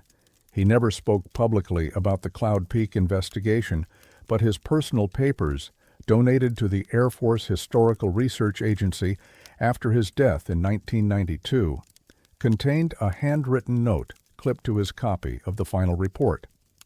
"I do not believe the altimeter failed," the note read. "I do not believe the crew misread their instruments. I believe they were flying at 22,000 feet, exactly as they reported. I believe something brought them down, something we don't understand and can't measure. The mountain didn't rise to meet them. Something pulled them into it." The note was unsigned, but matched Odom's handwriting. The families of the 5 crew members were notified of the accident within days. Memorial services were held at Ellsworth Air Force Base in late March. The wreckage was removed from Cloud Peak over the following summer, transported by helicopter to a disposal facility in Colorado. The altimeter was retained as evidence and stored at Norton Air Force Base until the facility was closed in 1994. Cloud Peak remains one of the most challenging climbs in Wyoming. Each summer, hikers make the trek to its summit, following trails through alpine meadows and boulder fields before reaching the final granite scramble. On clear days, the view extends for 100 miles in every direction: the plains to the east, the Absarokas to the west, the curve of the earth at the horizon. On foggy days, the peak disappears entirely, swallowed by clouds that descend without warning and lift just as quickly. Climbers who have been caught in those clouds describe a peculiar sensation, a feeling of weightlessness, of disconnection from the ground beneath their feet. Some report that their GPS devices behave erratically, showing altitudes that fluctuate by hundreds of feet within seconds.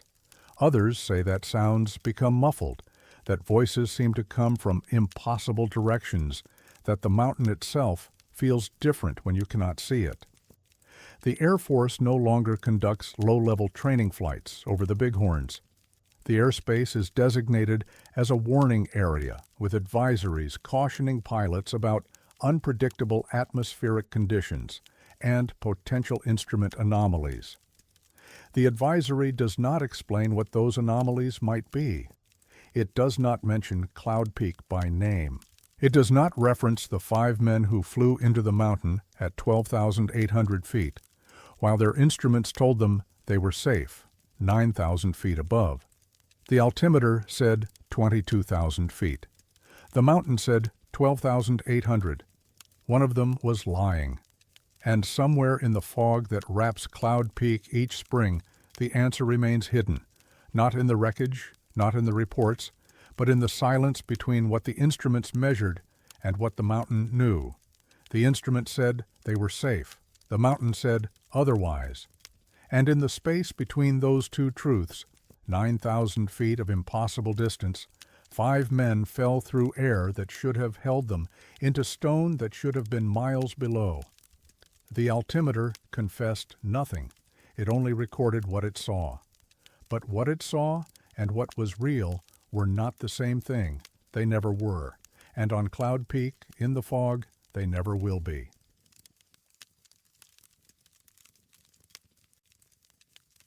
37 seconds is not a long time. It was long enough. Flaming Gorge National Recreation Area straddles the border between Wyoming and Utah, a vast reservoir carved into the red and orange rock of the Uinta Mountains. The gorge itself was formed by the Green River over millions of years, its walls rising nearly 1,500 feet in places, layered with sediment that records epochs of geological time. In 1964, the Flaming Gorge Dam was completed, flooding the canyon and creating a 91-mile lake that twists through some of the most remote terrain in the American West.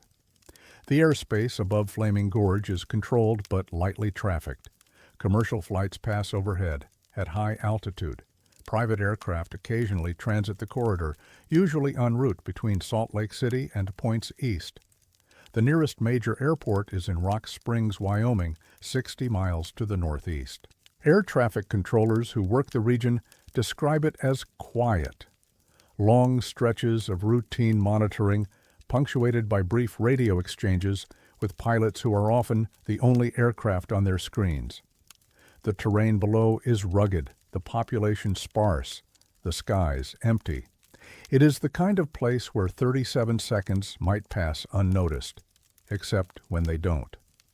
On the evening of March 14, 2001, a Cessna Citation 5 of business jet departed from Salt Lake City International Airport at 7:22 p.m., bound for Casper, Wyoming. The pilot was Nathan Aldridge, 46, a corporate aviator with over 8,000 hours of flight time and an impeccable safety record.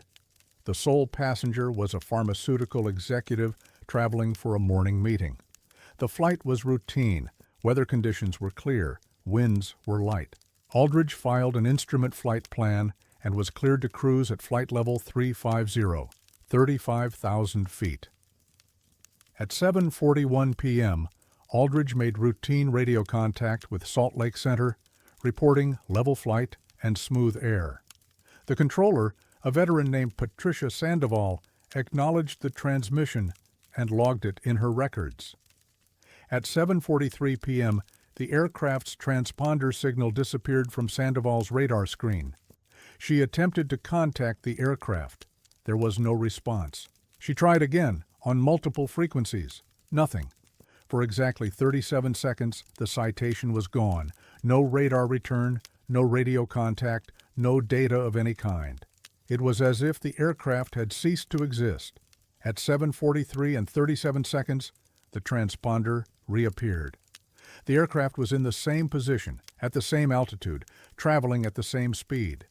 Nothing had changed. Sandoval immediately hailed the pilot.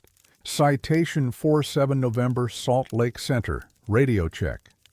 There was a pause, longer than normal, perhaps 3 or 4 seconds.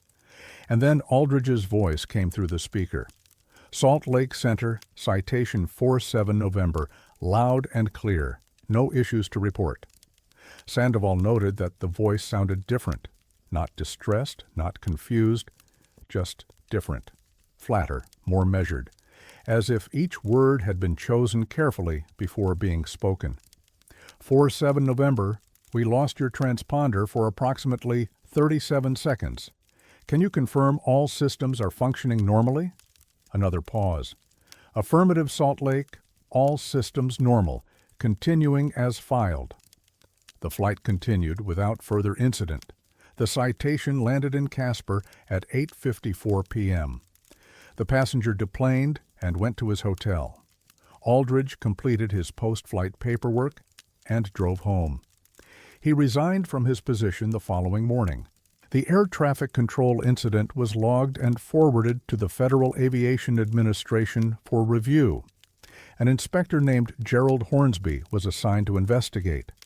Hornsby interviewed Patricia Sandoval, who provided a detailed account of the radar loss and subsequent communication. She emphasized the change in Aldridge's voice, a detail she had noted in her log, but not reported through official channels. It wasn't that he sounded scared, she told Hornsby. It was that he sounded rehearsed, like he was reading a script, like someone had told him exactly what to say. Hornsby attempted to interview Aldridge directly. The pilot declined, citing personal reasons. His employer, a regional charter company called Mountain West Aviation, confirmed that Aldridge had submitted his resignation effective immediately and had provided no explanation. Colleagues who had known Aldridge for years described a sudden and total transformation. "He was one of the most talkative guys in the company," said co-pilot Rebecca Fontaine, who had flown with Aldridge on dozens of trips. "Always joking, always telling stories. After that flight, I saw him once, in the parking lot. He looked right through me, didn't say a word." Another pilot, Marcus Webb, reported a brief conversation with Aldridge 2 days after the incident. "I asked him what happened up there. He just looked at me, blank, completely blank, and said, 'I don't remember the 37 seconds, that's all he said.' Then he walked away." Aldridge has not flown since. He moved to a rural area of Montana and has declined all interview requests from journalists, investigators, and aviation researchers. His pilot's license remains valid but has not been used in over 2 decades. The FAA investigation concluded in June of 2001 with no definitive explanation. The radar loss was attributed to intermittent transponder malfunction, though no fault was found when the aircraft's equipment was subsequently tested. The communication gap was noted but not explained. The case was closed. 6 months later, it reopened. On September 19, 2001, 8 days after the attacks that would reshape American aviation forever, a Cessna Citation 7 departed from Denver International Airport, bound for Billings, Montana. The pilot was Franklin Ostrowski, 52, another experienced corporate aviator with no history of incidents or violations. The aircraft's route took it over the same corridor where Aldridge had experienced the radar loss 6 months earlier. At 3:17 p.m., Salt Lake Center lost contact with the Citation. The transponder vanished. Radio calls went unanswered. The silence lasted exactly 37 seconds. When contact resumed, the controller, a different individual than Sandoval working the same sector, immediately hailed the aircraft. There was no response. The controller tried again, and again. At 3:18 p.m., Ostrowski's voice came through the frequency, but he was not responding to the controller's calls. He was speaking as if continuing a conversation that no one else could hear. "We're back. I don't know from where." The transmission lasted 5 seconds. Then silence. At 3:19 p.m., the Citation began a rapid descent. The controller issued multiple warnings, instructions, queries. There was no response. The aircraft descended at over 6,000 feet per minute, passing through controlled airspace without acknowledgement. At 3:22 p.m., the Citation struck the ground in a remote area of the Flaming Gorge Recreation Area, approximately 2 miles from the reservoir's eastern shore. There were no survivors. The National Transportation Safety Board investigation was complicated by the timing. Resources were stretched thin in the weeks following September 11th. The crash site was remote, accessible only by helicopter. Weather delayed recovery efforts for 3 days. When investigators finally reached the wreckage, they found the aircraft had impacted at high speed in a nose-down attitude. The fuselage was destroyed. Both occupants, Ostrowski and a single passenger, a mining company executive, were killed instantly. The cockpit voice recorder was recovered and analyzed at the NTSB laboratory in Washington. The recording confirmed what the air traffic controller had heard. 37 seconds of silence, followed by Ostrowski's voice, speaking 5 words that made no sense in any operational context. "We're back. I don't know from where." The preceding audio was unremarkable. Routine communications, engine noise, the hum of avionics. Then nothing. A gap of exactly 37 seconds in which no sound was recorded. Not static, not interference, not the ambient noise of a functioning aircraft. Absolute silence, as if the recorder had been paused and resumed.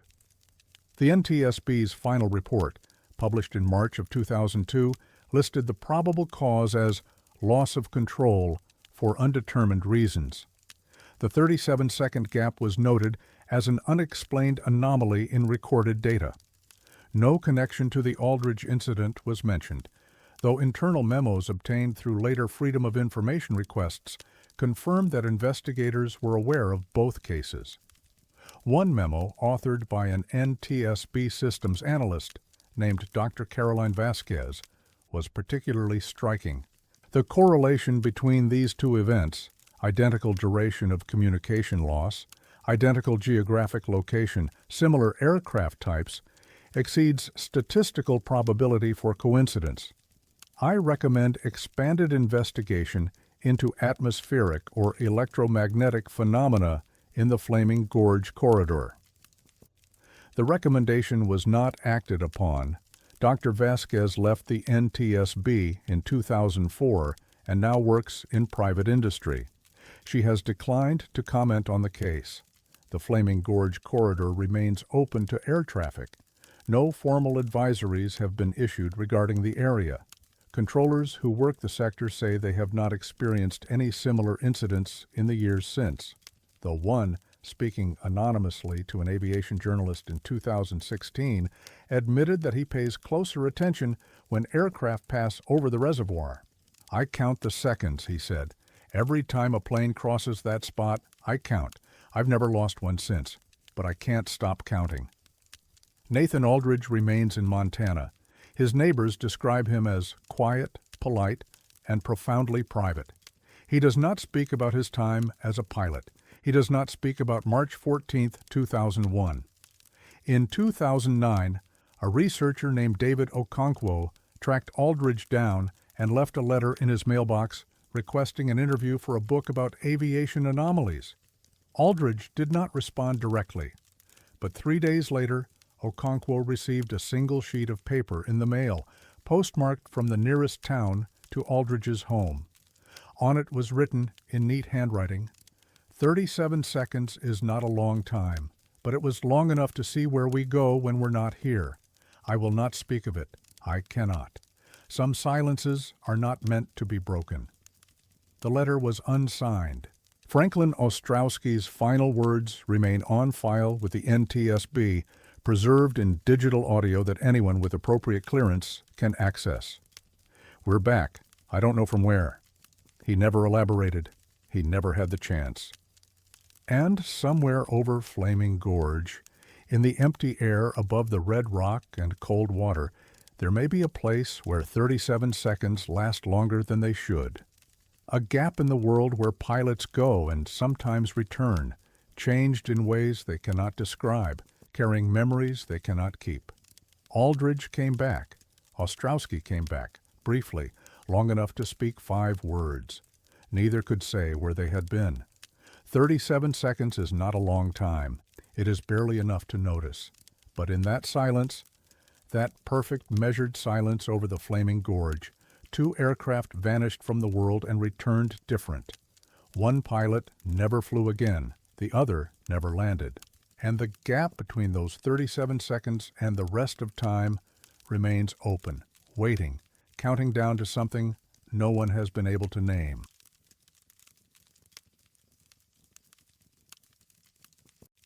They photographed a place that wasn't there. Then they fell into a place that was. The Red Desert of south-central Wyoming is one of the largest unfenced areas in the contiguous United States. It spans nearly 9,000 square miles of sagebrush flats, sand dunes, and eroded badlands stretching from the Wind River Range in the north to the Colorado border in the south. The terrain is not dramatic in the way of mountains or canyons. It is dramatic in its emptiness, its scale, its refusal to offer landmarks or shelter. The desert is not entirely uninhabited. Pronghorn antelope migrate through in vast herds. Wild horses roam the alkaline flats. Energy companies have drilled for oil and gas in scattered locations since the 1920s. But for the most part, the Red Desert remains what it has been for millennia, a void, a pause between more hospitable places, a landscape that discourages attention. The Bureau of Land Management has overseen the region since the agency's creation in 1946. Periodic surveys are conducted to assess grazing conditions, mineral deposits, and wildlife populations. Most of these surveys are unremarkable, routine data collection in a place where nothing much changes. The survey of October 1963 was supposed to be routine. On the morning of October 17th, a twin-engine Beechcraft Model 18 departed from Rock Springs, Wyoming, carrying a crew of 4, the pilot, Vernon Gallagher, 49, a BLM cartographer named Eugene Hollister, 38, a geological consultant named Dr. Samuel Adeyemi, 42, and a photographer named Walter Kowalczyk, 26, who operated the aircraft's belly-mounted aerial camera. The flight plan called for a systematic grid pattern over approximately 300 square miles of the northern Red Desert, photographing the terrain for inclusion in an updated topographical survey. The weather was clear, winds were light. Visibility exceeded 60 miles. At 8:47 a.m., Gallagher made routine radio contact with a BLM field station in Rawlins, reporting their position and altitude. He indicated that photography had commenced and that conditions were ideal. At 10:12 a.m., he made a second transmission, brief and businesslike. Completing grid section 4, all nominal, returning to start section 5. At 10:53 a.m., the field station attempted to contact the aircraft for a scheduled check-in. There was no response. Search operations began within hours. The weather remained clear, visibility remained excellent. Civil Air Patrol aircraft swept the planned survey area repeatedly. Ground teams in trucks and on horseback scoured the flats. For 3 days, they found nothing. On October 20th, a rancher named Howard Stensrud was checking fence lines 12 miles east of the survey area when he noticed a glint of metal in a dry wash. He drove closer and found a section of aluminum fuselage scorched and crumpled, half buried in the sand. The wreckage field extended for nearly 2 miles, stretching across a series of low ridges that should have been well outside the aircraft's planned route. The Beechcraft had come apart in flight, scattering debris in a pattern that suggested catastrophic structural failure at altitude. The wings were found a quarter mile from the main fuselage. The tail section was never recovered. All 4 crew members were found within the debris field. All 4 had died on impact or shortly thereafter. The bodies showed injuries consistent with a high-altitude breakup, followed by uncontrolled descent. The BLM assigned a team of investigators to determine the cause of the accident. The Civil Aeronautics Board, which would later become the National Transportation Safety Board, dispatched a field agent to assist. Their preliminary conclusion was structural failure, possibly caused by metal fatigue or an in-flight collision with debris. But the photographs complicated everything. The aerial camera had been mounted in a reinforced housing beneath the fuselage. Despite the violence of the crash, the housing remained largely intact, and the film magazine inside was recovered, undamaged. The film was transported to a BLM processing facility in Denver and developed under controlled conditions. The technicians expected to find several hundred frames of red desert terrain, sagebrush, sand, dry washes, the occasional dirt road. What they found was something else. The first 63 frames were normal. They showed the landscape exactly as it appeared on existing maps, flat, brown, empty.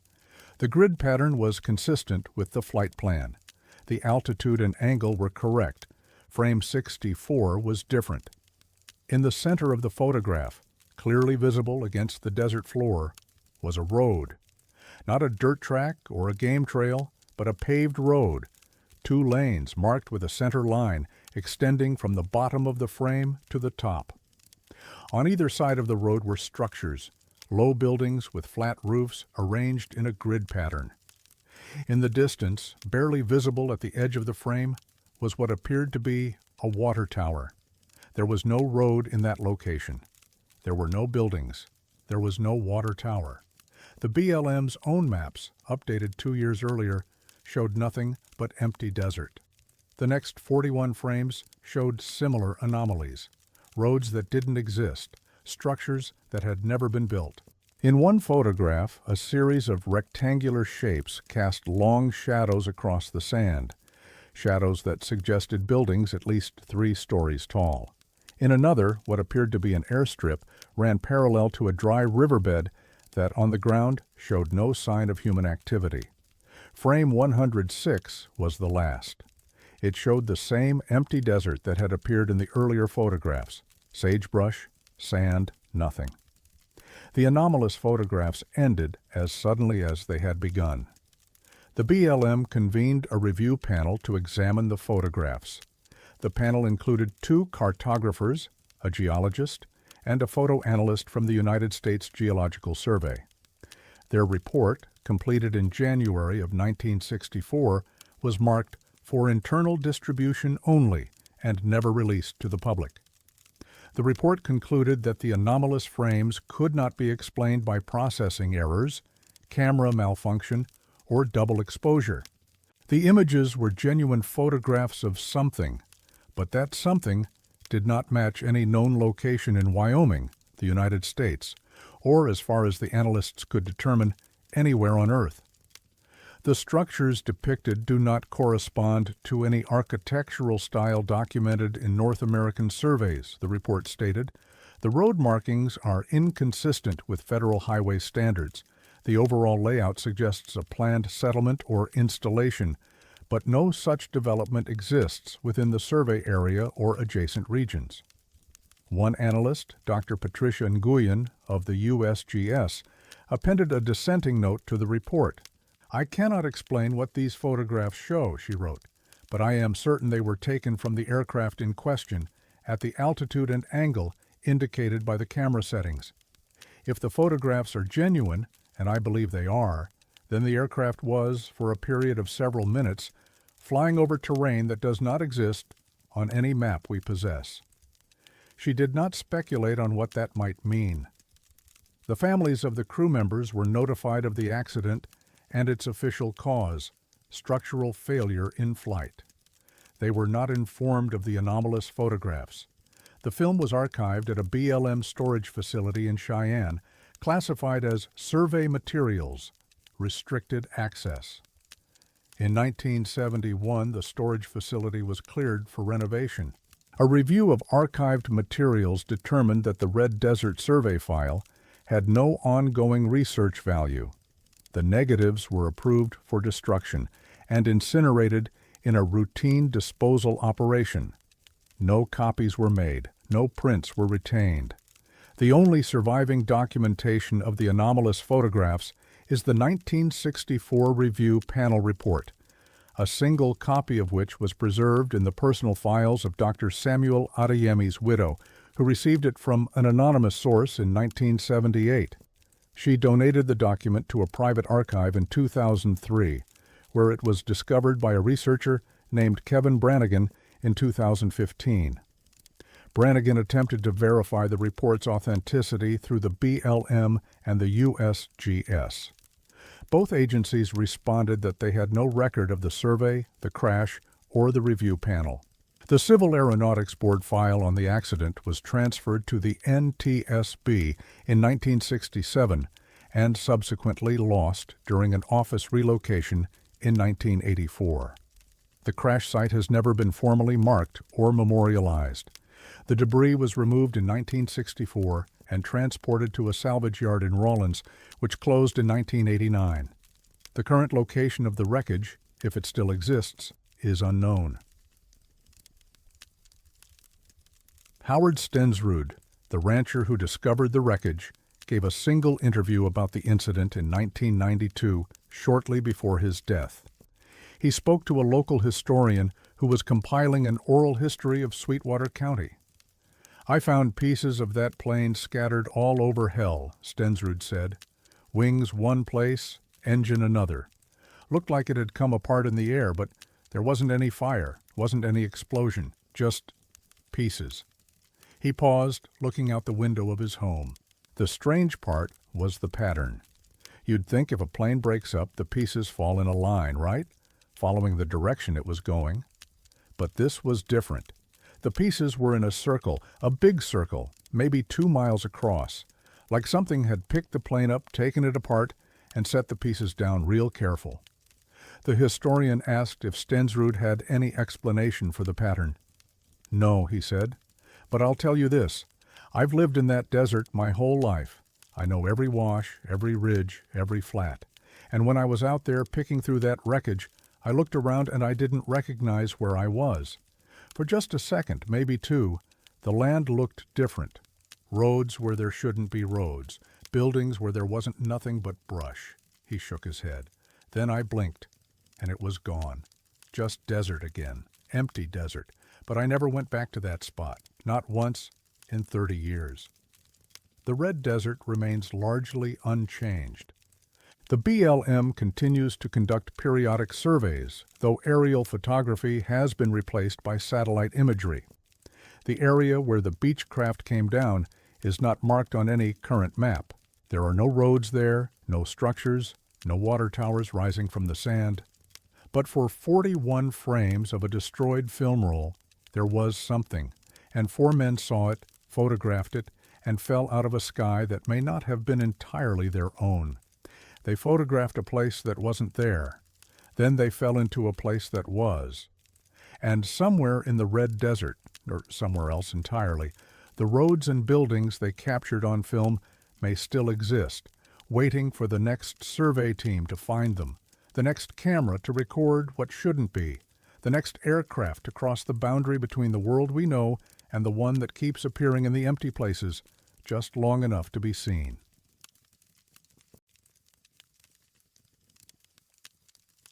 The sound came from everywhere. Then it came from nowhere. Then the plane was already on the ground. The Medicine Bow Mountains rise from the high plains of southeastern Wyoming like a wall of dark timber and granite, running northwest to southeast for nearly 100 miles. The range takes its name from the mountain mahogany that grows along its lower slopes, wood that the Arapaho and other tribes once used to craft hunting bows. The name has endured, though the forests have changed, logged and regrown and logged again over the past century and a half. The Medicine Bow National Forest encompasses over 1 million acres of this terrain, a patchwork of wilderness areas, timber stands, and alpine meadows. The forest is not as famous as Yellowstone to the north or the Wind Rivers to the west, but it is vast, and it keeps its own kind of silence.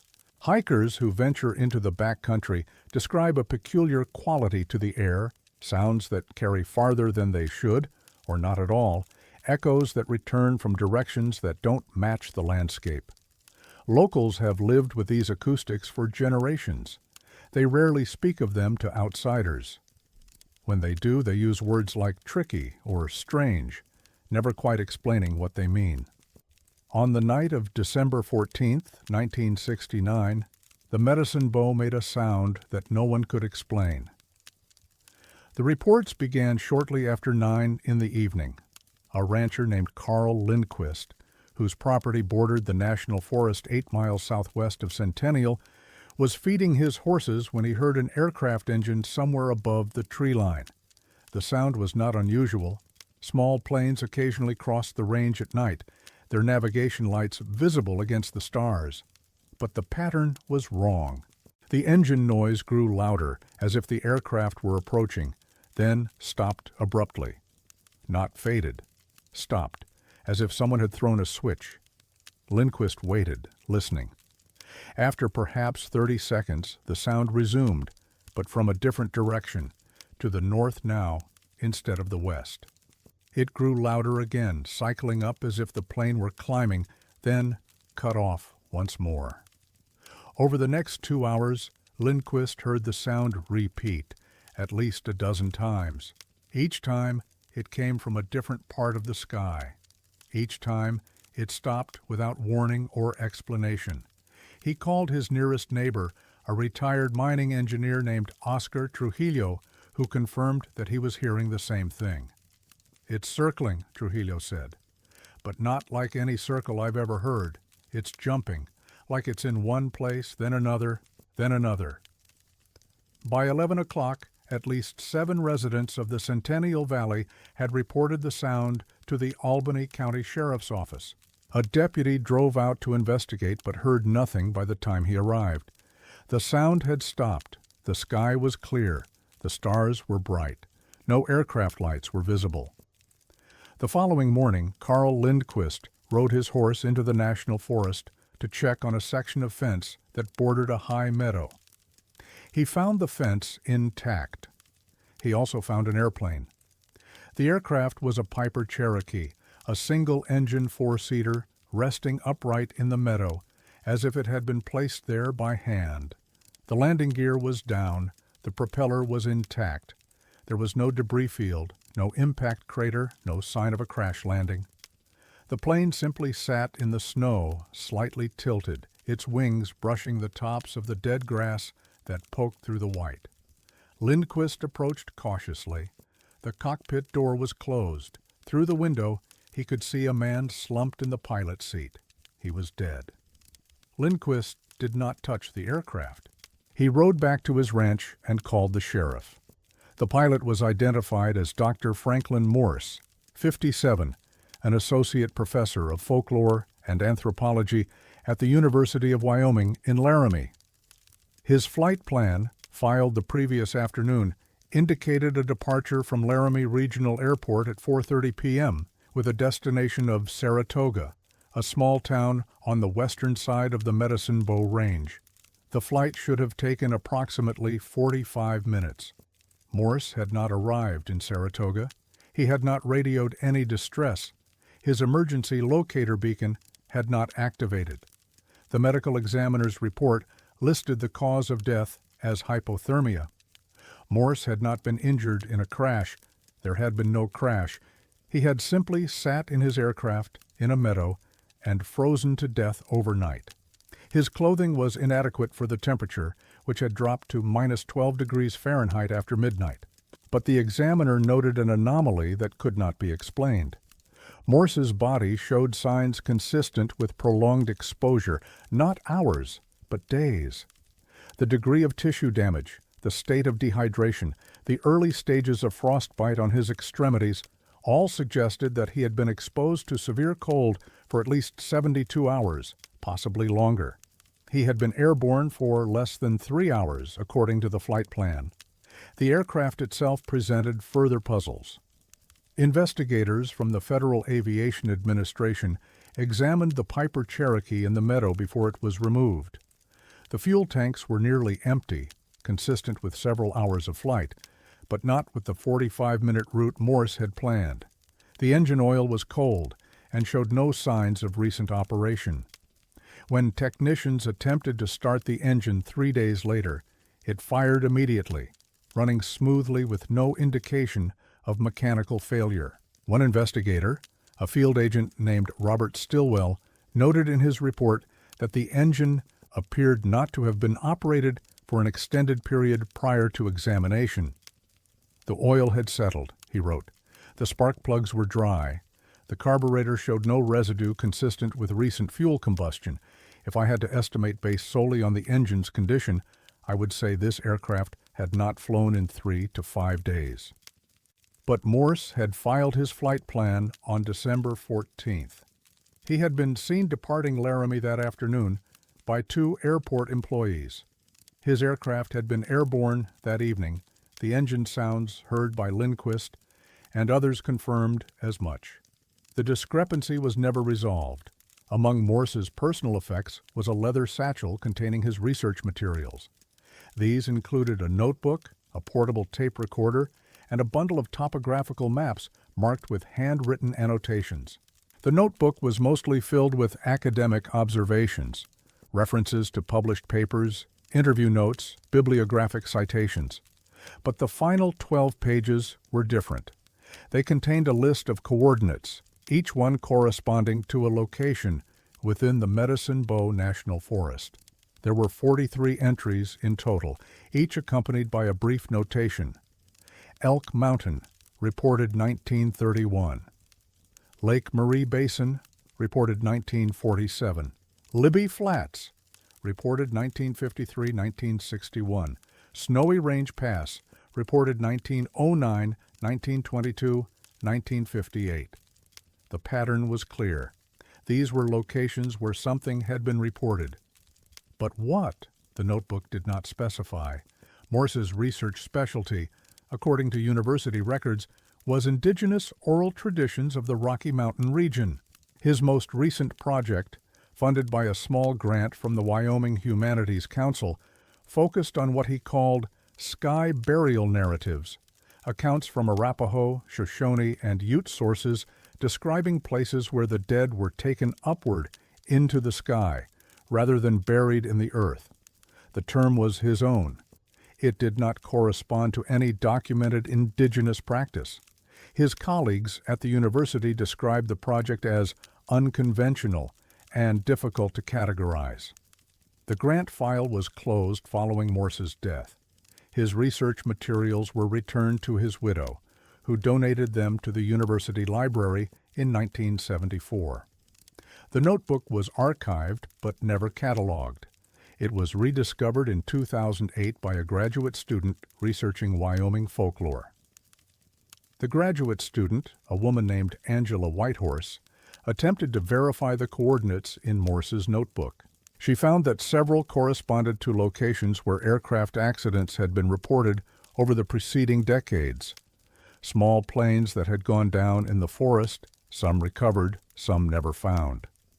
Others corresponded to sites of reported disappearances, hikers who had vanished, hunters who had walked into the trees and never returned. One coordinate matched the meadow where Morse's aircraft had been found. Whitehorse contacted the Albany County Sheriff's Office to request records related to the 1969 incident. She was told that the file had been transferred to the state archives in Cheyenne. When she contacted the state archives, she was informed that the file had been withdrawn from public access in 1982 at the request of an unspecified federal agency. She filed a Freedom of Information request. It was denied on the grounds that the materials were not subject to disclosure under applicable exemptions. Whitehorse published her findings in a regional folklore journal in 2011. The article received little attention. She left academia the following year to work in public health. Carl Lindquist lived on his ranch until his death in 1991.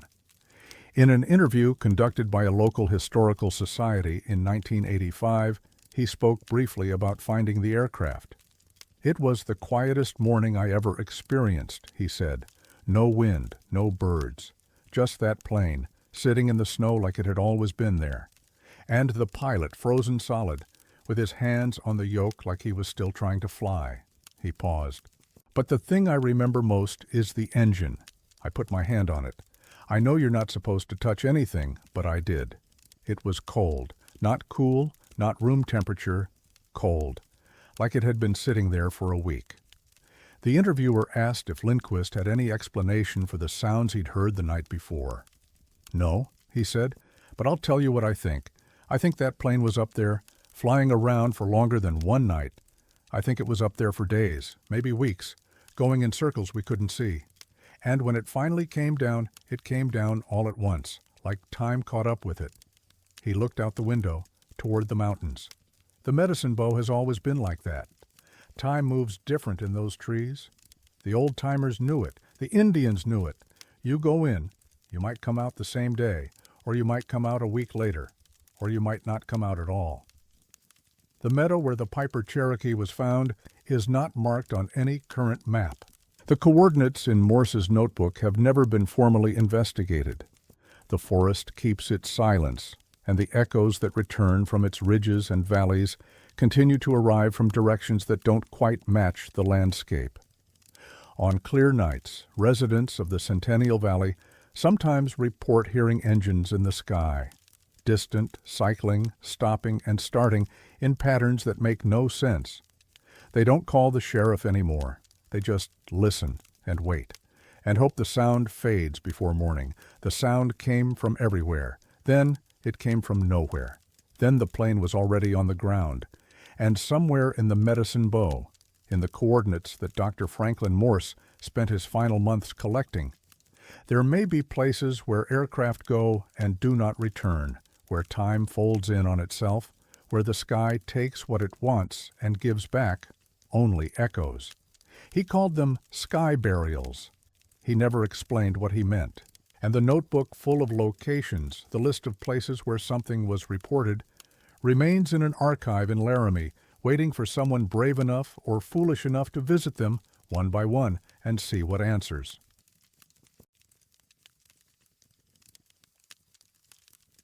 The weight was correct. The plane didn't believe it. Jackson Hole Airport sits at an elevation of 6,451 feet, making it one of the highest commercial airports in the United States. It is also the only airport located entirely within a national park, Grand Teton. National Park surrounds the single runway on all sides, its peaks rising dramatically to the west. Pilots who fly into Jackson Hole describe it as one of the most challenging approaches in the country, a narrow valley, unpredictable winds, and terrain that offers no margin for error. Departures are equally demanding. Aircraft must climb rapidly to clear the surrounding mountains, and weight restrictions are strictly enforced. A plane that is too heavy or loaded improperly may not gain altitude quickly enough. The consequences in this landscape are measured in seconds. The airport has operated commercial flights since 1941. In that time, there have been remarkably few accidents, a testament to the skill of the pilots who navigate its difficult airspace.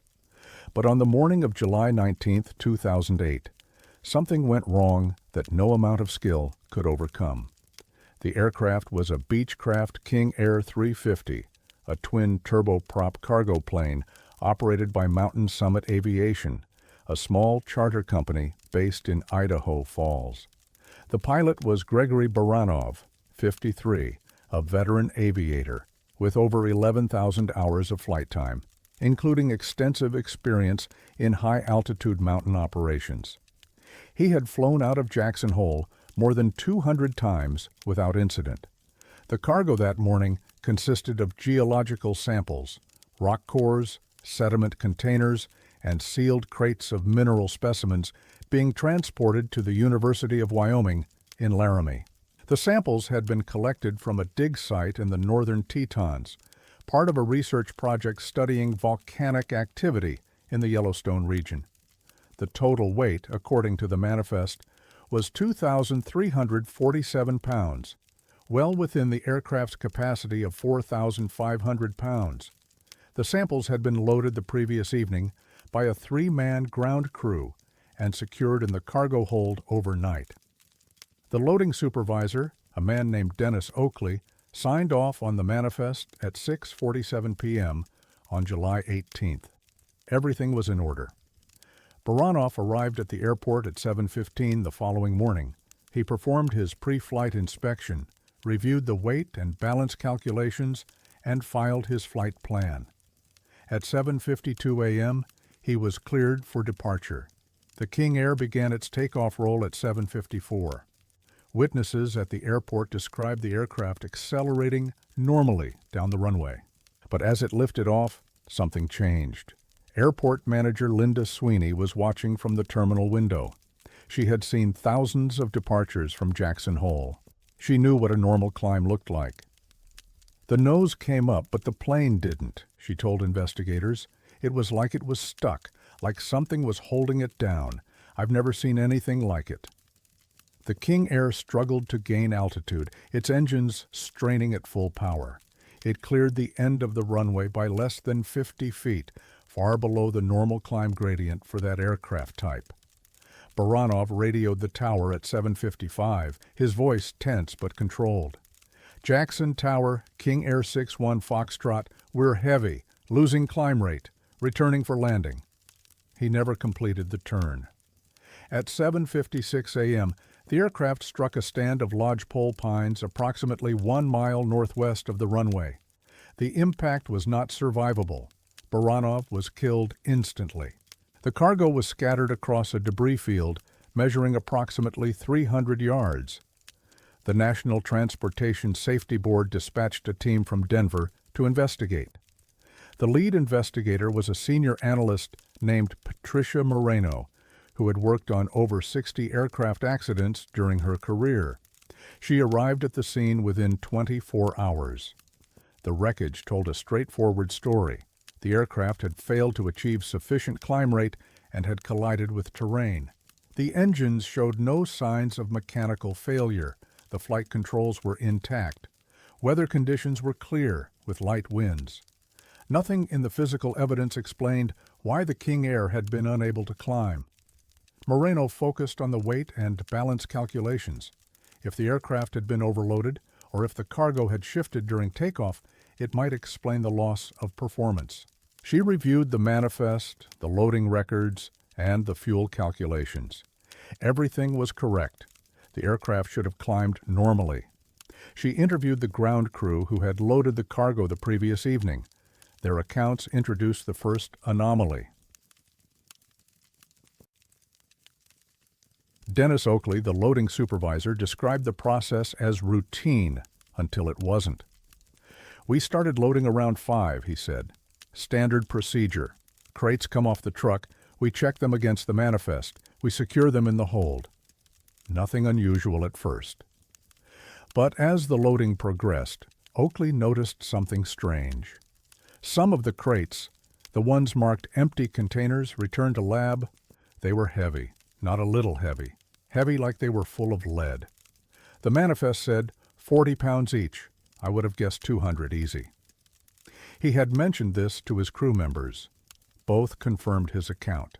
"I needed help lifting one of them," said cargo handler Miguel Santana. "I've been doing this job for 8 years. I can lift a 40-pound crate with one hand. This one, I couldn't budget by myself. We had to use the dolly." The third crew member, a seasonal worker named Thomas Bridwell, corroborated the story. "It was like the weight kept changing," he said. "One crate would be light, the next one would be heavy, even though they were the same size, same labels." I asked Dennis if we should reweigh everything, but he said the manifest was signed, so we just loaded it. Moreno requested that the recovered cargo be weighed at the crash site. The samples, what remained of them after the impact, were collected, cataloged, and placed on a calibrated scale. The total weight was 2,341 pounds, 6 pounds less than the manifest indicated, likely due to spillage and fragmentation during the crash. The weight was correct. It had always been correct. The investigation continued through the fall of 2008. Moreno consulted with weight and balance specialists, aeronautical engineers, and meteorologists.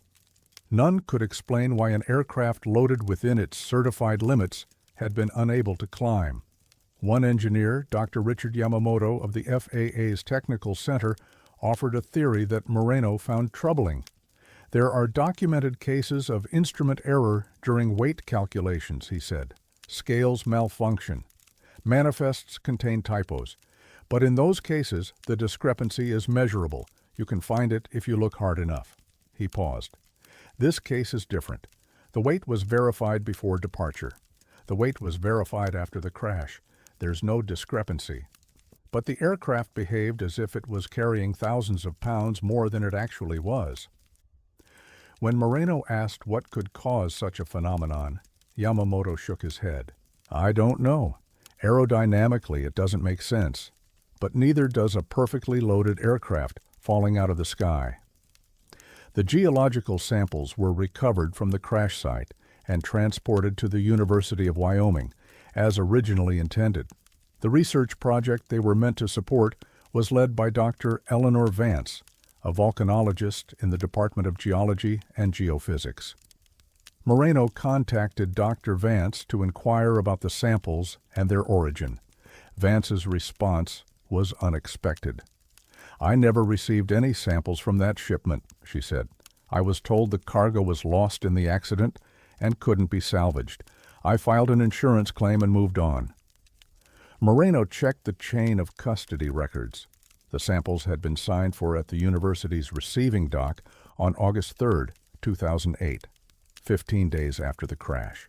The signature was illegible, attributed only to departmental staff. When Moreno informed Vance of this discrepancy, the professor was silent for a long moment. "That's not possible," she finally said. "I was the only one working on that project. There was no departmental staff, and I never received anything." Moreno requested access to the university's storage facility to examine the samples. She was told that the materials had been transferred to a federal repository in September of 2008. Pursuant to a request from an agency she had never heard of, the Geological Anomalies Division of the Department of the Interior. No such division appears in any federal organizational chart. Moreno's inquiries were met with form letters stating that her request had been forwarded to the appropriate office. No further response was received. The NTSB's final report, published in March of 2009, listed the probable cause of the accident as failure to achieve predicted climb performance for undetermined reasons.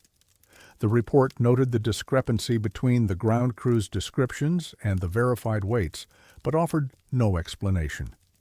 A supplemental appendix, not included in the public version of the report, contained Moreno's notes on the missing samples and the phantom federal agency. The appendix was classified as internal review material and has never been released. Gregory Baranov was buried in Idaho Falls in August of 2008. His family was told he died in a routine cargo accident caused by factors beyond his control. Dennis Oakley left Mountain Summit Aviation in 2010. In a conversation with a former colleague, he mentioned that he still thought about the loading that night, the crates that shouldn't have been heavy, the weight that didn't match what his hands told him.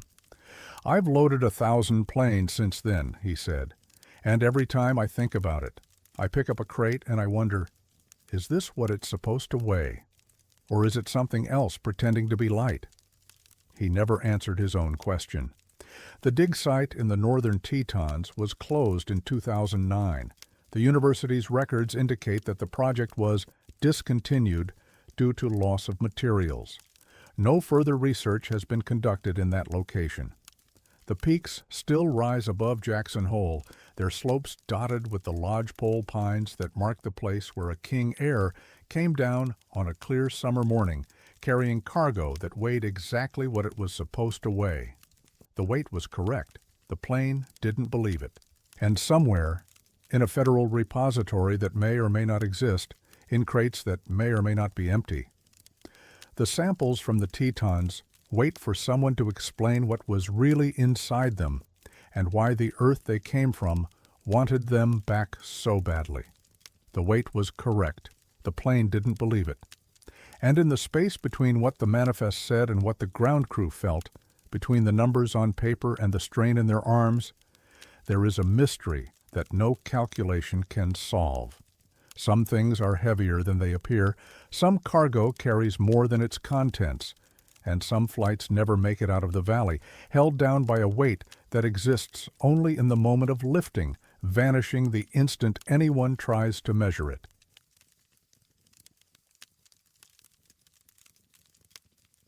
The coordinates were correct. They just weren't from here. The Absaroka Range runs for nearly 150 miles along the eastern edge of Yellowstone National Park, a jagged wall of volcanic peaks and glacial valleys that forms one of the most remote wilderness areas in the lower 48 states. The name comes from the Crow word for themselves, Apsa'aluka, meaning children of the large-beaked bird. Though the mountains have carried many names over the centuries, most of them lost to time. The terrain is unforgiving. Peaks exceed 13,000 feet. Snowfields persist year-round in shadowed cirques. The forests below are dense with deadfall, the rivers swift and cold. Search and rescue operations in the Absaroka are measured not in hours, but in days, and success is never guaranteed. In August of 1994, 2 hikers entered the range from a trailhead near Cody, Wyoming, planning a 5-day traverse to a pickup point near Cook City, Montana. They were experienced backpackers, a married couple named David and Renata Ashworth, both in their early 40s, both veterans of multiple wilderness expeditions. They carried appropriate gear, filed a detailed itinerary, and checked in with the ranger station before departing. On August 17th, they failed to arrive at their scheduled pickup. A search was initiated the following morning. The search effort was coordinated by Park County Search and Rescue with assistance from the Yellowstone National Park Helicopter Unit and volunteers from several regional organizations. Weather conditions were favorable: clear skies, light winds, temperatures in the mid-60s. Visibility was excellent. Ground teams entered the Ashworth's planned route from multiple access points. An aerial survey was conducted along the traverse corridor, focusing on areas where hikers commonly encountered difficulties: river crossings, steep talus fields, and exposed ridgelines. By the evening of August 18th, no trace of the Ashworths had been found. On the morning of August 19th, the Park Service dispatched a Bell 206 helicopter from the Lake Ranger Station in Yellowstone. The pilot was Warren Holbrook, 47, a 14-year veteran of aerial search and rescue with over 5,000 hours of mountain flying experience. His observer was Kyle Johansson, 31, a park ranger trained in backcountry reconnaissance. The helicopter departed at 0742, heading east toward the Absaroka Crest. At 0817, Holbrook made routine radio contact with the Search Coordination Center, reporting their position over the upper Lamar River drainage. He indicated that visibility was unlimited and that they were beginning a systematic sweep of the high basins. At 0831, Johansson's voice came over the radio, tense but controlled. "Search base, we have something. Transmitting coordinates." The Coordination Center logged the transmission and waited for the data. What they received made no sense. The coordinates transmitted by the helicopter were 46.8523 degrees north, 103.8467 degrees east. The search coordinator, a veteran named Frank Delacroix, stared at the numbers on his screen. He entered them into the mapping system. The result was not a location in Wyoming. It was a point in central Mongolia, approximately 60 miles northwest of Ulaanbaatar. Delacroix attempted to contact the helicopter for clarification. There was no response. He tried again. Static. At 0834, radar contact with the helicopter was lost. No distress signal was received. No emergency beacon was activated. A second helicopter was dispatched from Cody within the hour. Ground teams redirected toward the last known position. By early afternoon, the wreckage was located in a steep ravine approximately 12 miles northeast of the search area, on the eastern slope of Chimney Peak. The Bell 206 had struck the mountainside at high speed, traveling in a near vertical descent. Both Holbrook and Johansson were killed on impact. The aircraft was destroyed. The National Transportation Safety Board assigned investigator Michael Okonkwo to the case. His preliminary examination of the wreckage revealed no evidence of mechanical failure. The engine was functioning at impact. The rotor system was intact. The tail rotor showed no signs of damage or malfunction. Weather data confirmed clear conditions throughout the flight. No turbulence, no downdrafts, no atmospheric phenomena that might have contributed to the crash. Okonkwo focused on the anomalous coordinates. He interviewed Delacroix and reviewed the radio logs. The numbers were unambiguous. The helicopter had transmitted a location in Mongolia moments before crashing in Wyoming. There are only two possibilities, Okonkwo wrote in his preliminary notes. Either the GPS unit malfunctioned catastrophically, displaying coordinates from the opposite side of the planet, or the crew deliberately transmitted false information. Neither explanation is satisfactory. He attempted to recover the helicopter's GPS receiver for analysis. It was not found at the crash site. The search covered a radius of 300 yards from the main wreckage. Every major component of the aircraft was located and cataloged, except the GPS unit. It had been mounted on the instrument panel, secured by standard brackets. The brackets were recovered, bent but intact. The unit itself was gone. Okonkwo noted this anomaly in his report but could not explain it. GPS receivers do not typically separate from their mounts during impact. They do not disappear from crash sites. This one had. 2 days after the helicopter crash, on August 21st, the Ashworths were found alive. A ground team discovered them in a high basin approximately 8 miles from their planned route, sitting beside a small alpine lake. They were dehydrated and disoriented, but otherwise unharmed. They had no explanation for how they had wandered so far off course. The team leader, a volunteer named Susana Reyes, conducted the initial interview while awaiting evacuation. They were confused, Reyes later told investigators. They kept asking what day it was. They thought they'd only been out for 2 nights, but it had been 4. When I told them a helicopter had crashed while searching for them, they got very quiet. David Ashworth provided a statement that was later included in the search and rescue report. "We heard it," he said. "The helicopter. We were somewhere, I don't know where exactly, we'd lost the trail, and we heard it coming, but we couldn't see it. The sound was there, getting closer, and then it just stopped. No engine noise, no rotors, nothing, like someone turned off a recording." Renata Ashworth added a detail that was noted but not emphasized in the official record. "There was a shadow," she said, "just before the sound stopped. A shadow passed over us, like something big moving between us and the sun, but when we looked up, there was nothing there, just blue sky." She paused. "It didn't make a sound. Shadows don't make sounds. But this one, it felt like it should have." Okonkwo's final report, submitted in January of 1995, listed the probable cause of the helicopter crash as controlled flight into terrain for undetermined reasons. The GPS anomaly was noted in a supplemental appendix, along with a recommendation for further investigation into potential equipment malfunction.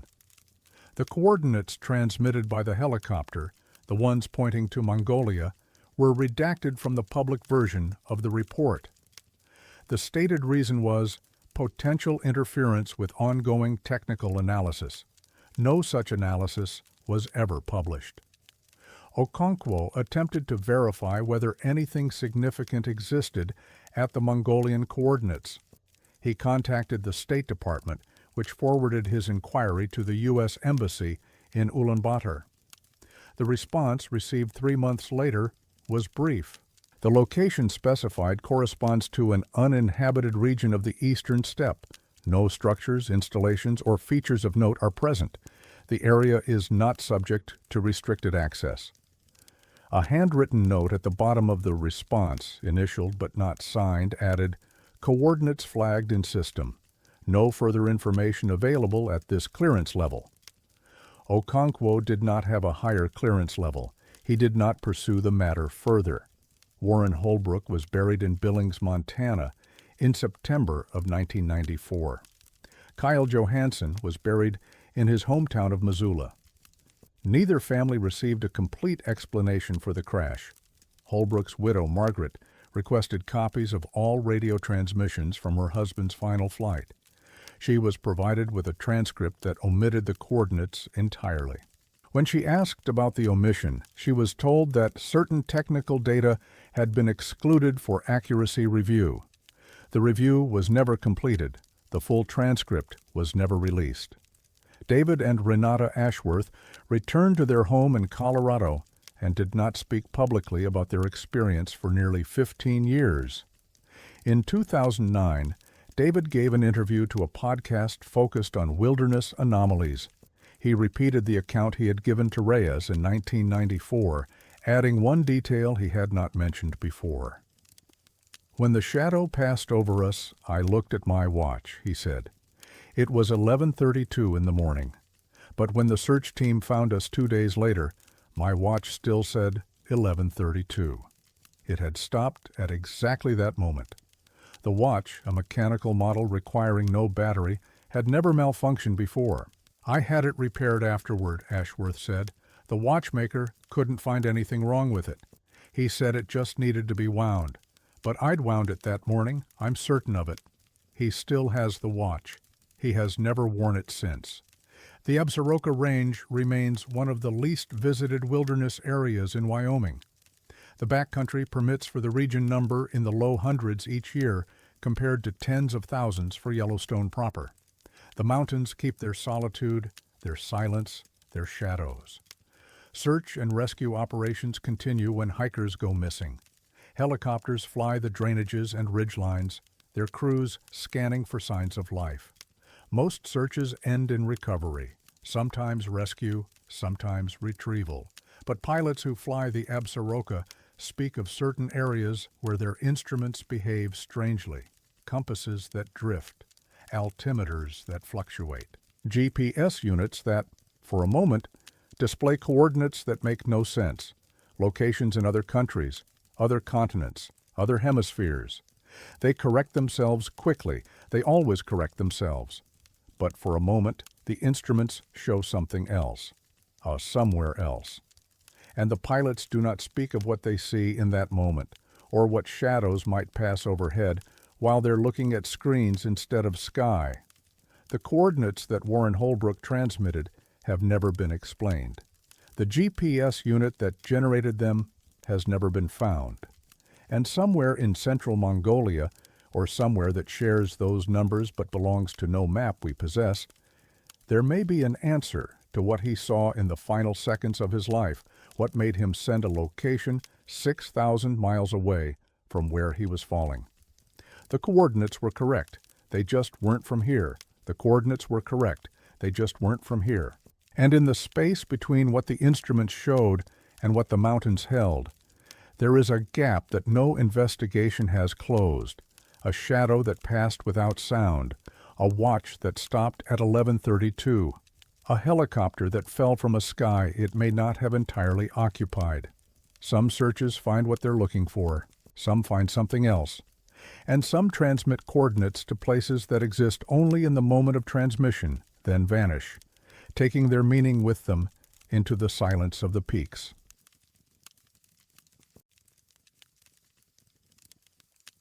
They found him. That was never the question. The question was how.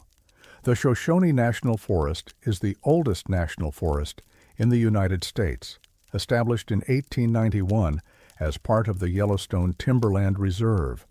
It spans nearly 2.5 million acres of northwestern Wyoming, stretching from the Yellowstone border to the Wind River Range, encompassing some of the most rugged and inaccessible terrain in the American West. The forest is not one landscape, but many. Alpine tundra above the tree line, dense lodgepole forests in the middle elevations, sagebrush valleys along the eastern slopes. Grizzly bears, wolves, and mountain lions move through corridors that have remained largely unchanged since the last ice age. Human presence is minimal outside designated recreation areas. Vast sections of the forest see no visitors from one year to the next. The Forest Service maintains a network of ranger stations, fire lookouts, and administrative facilities throughout the Shoshone, but coverage is sparse relative to the territory. In the 1970s, before satellite communication and GPS technology, monitoring this wilderness required aircraft, small planes that could navigate the mountain valleys and report on fire conditions, timber health, and wildlife activity. These reconnaissance flights were routine. Most were uneventful. The flight of September 8, 1977 was not. The aircraft was a Cessna 185 Skywagon, a rugged single-engine plane favored by the Forest Service for backcountry operations. The pilot was Curtis Engstrom, 51, a 23-year veteran of the agency with over 9,000 hours of mountain flying experience. He had flown reconnaissance missions in the Shoshone for more than a decade and knew its terrain as well as anyone alive. The flight plan called for a survey of the upper Graybull River drainage, assessing post-fire regeneration in an area that had burned 2 years earlier. Engstrom departed from the Cody Airport at 06:45, expecting to return by early afternoon. At 08:12, he made routine radio contact with the Wapiti Ranger Station, reporting his position over the drainage and noting light turbulence near the ridgeline. His voice was calm, unhurried. At 08:31, he transmitted again. This time, the message was brief and unusual.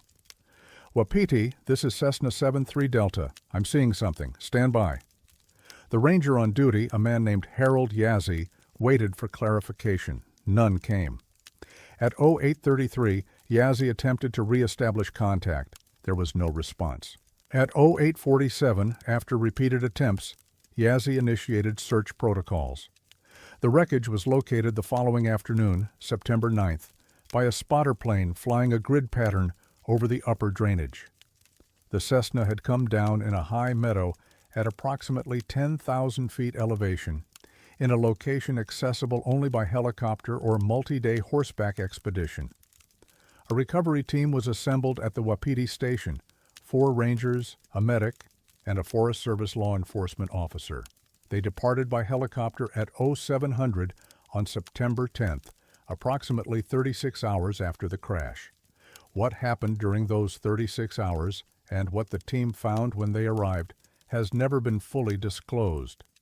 The official accident report, compiled by the Forest Service and the National Transportation Safety Board, was classified as restricted upon completion in December of 1977.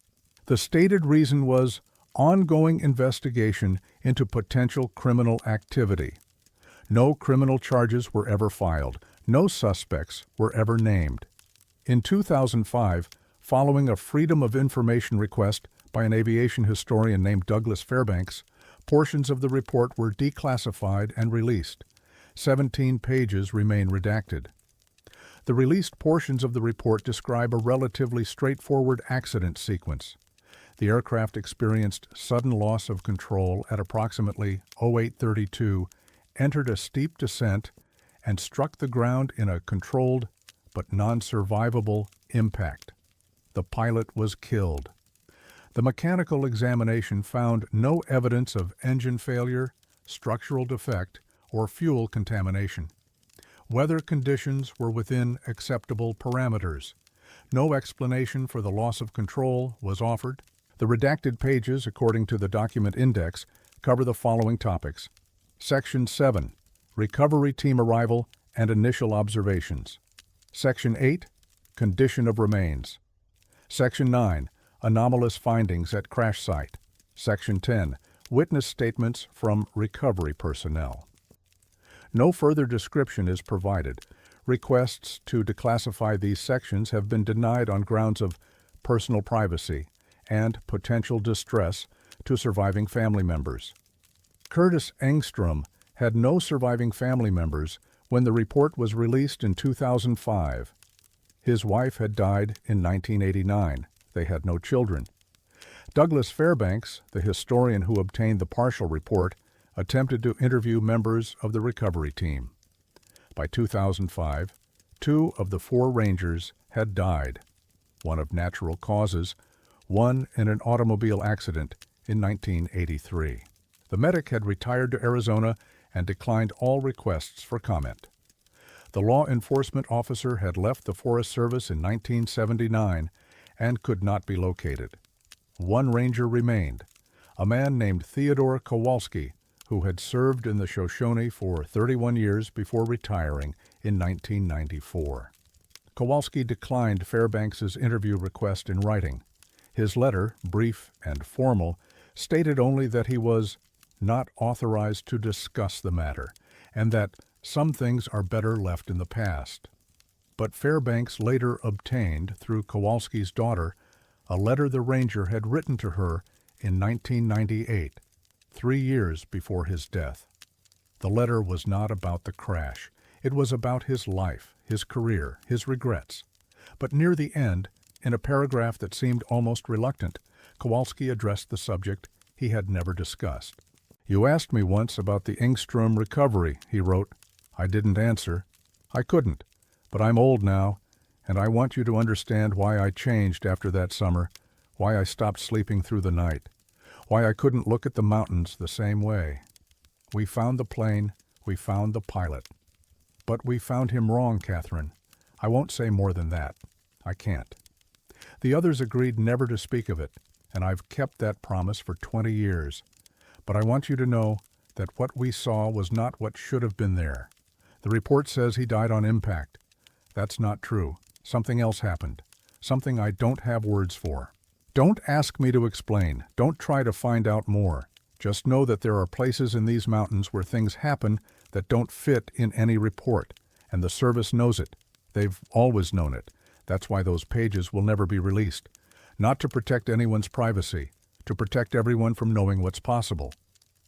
The letter was signed, but not dated. Kowalski died in 2001. He never elaborated on what he had seen. Fairbanks published his research in a small aviation journal in 2008. The article focused on the FOIA process and the challenges of obtaining historical accident records. He mentioned the Engstrom case as an example of incomplete disclosure, but did not speculate on the content of the redacted pages. In 2012, a former Forest Service archivist named Linda Begay contacted Fairbanks after reading his article. She had worked in the agency's records division from 1982 to 1997 and had handled the Engstrom file during a routine audit in 1989. I wasn't supposed to read it, she told Fairbanks in a recorded interview. My job was just to check the classification status and update the retention schedule. But I opened it. I don't know why. Curiosity, maybe. She paused. I didn't read the whole thing. I couldn't. I got to Section 8, the condition of remains, and I stopped. What I read there, it wasn't possible. It described something that couldn't happen to a human body, not in a crash, not in any way I could understand.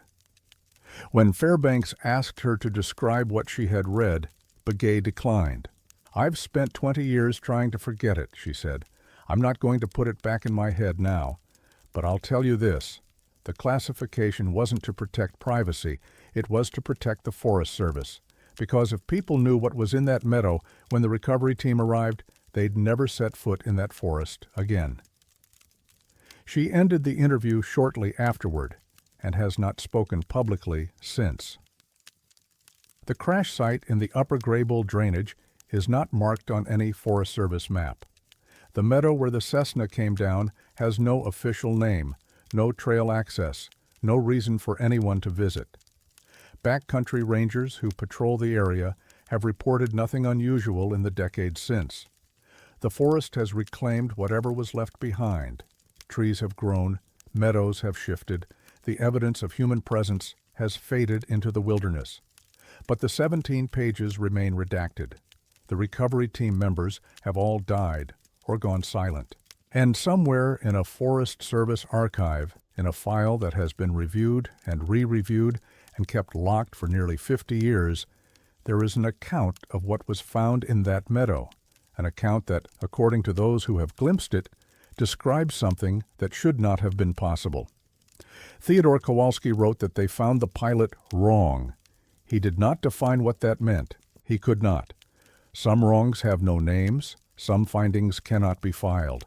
Some things are kept in the redacted pages not because they are classified, but because there is no category for them, no language, no explanation, no way to make them fit into the world as we understand it. The Forest Service knows what happened to Curtis Engstrom. They have never named it. They never will. They found him.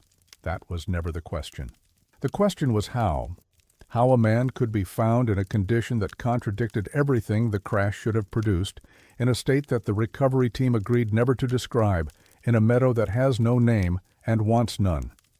The 17 pages hold the answer. They will remain redacted until everyone who might read them has forgotten why they were sealed in the first place. And in the Shoshone, in the high places where the planes fly low and the trees watch in silence, the forest keeps its secrets the way it always has, not by hiding them, but by making them impossible to speak.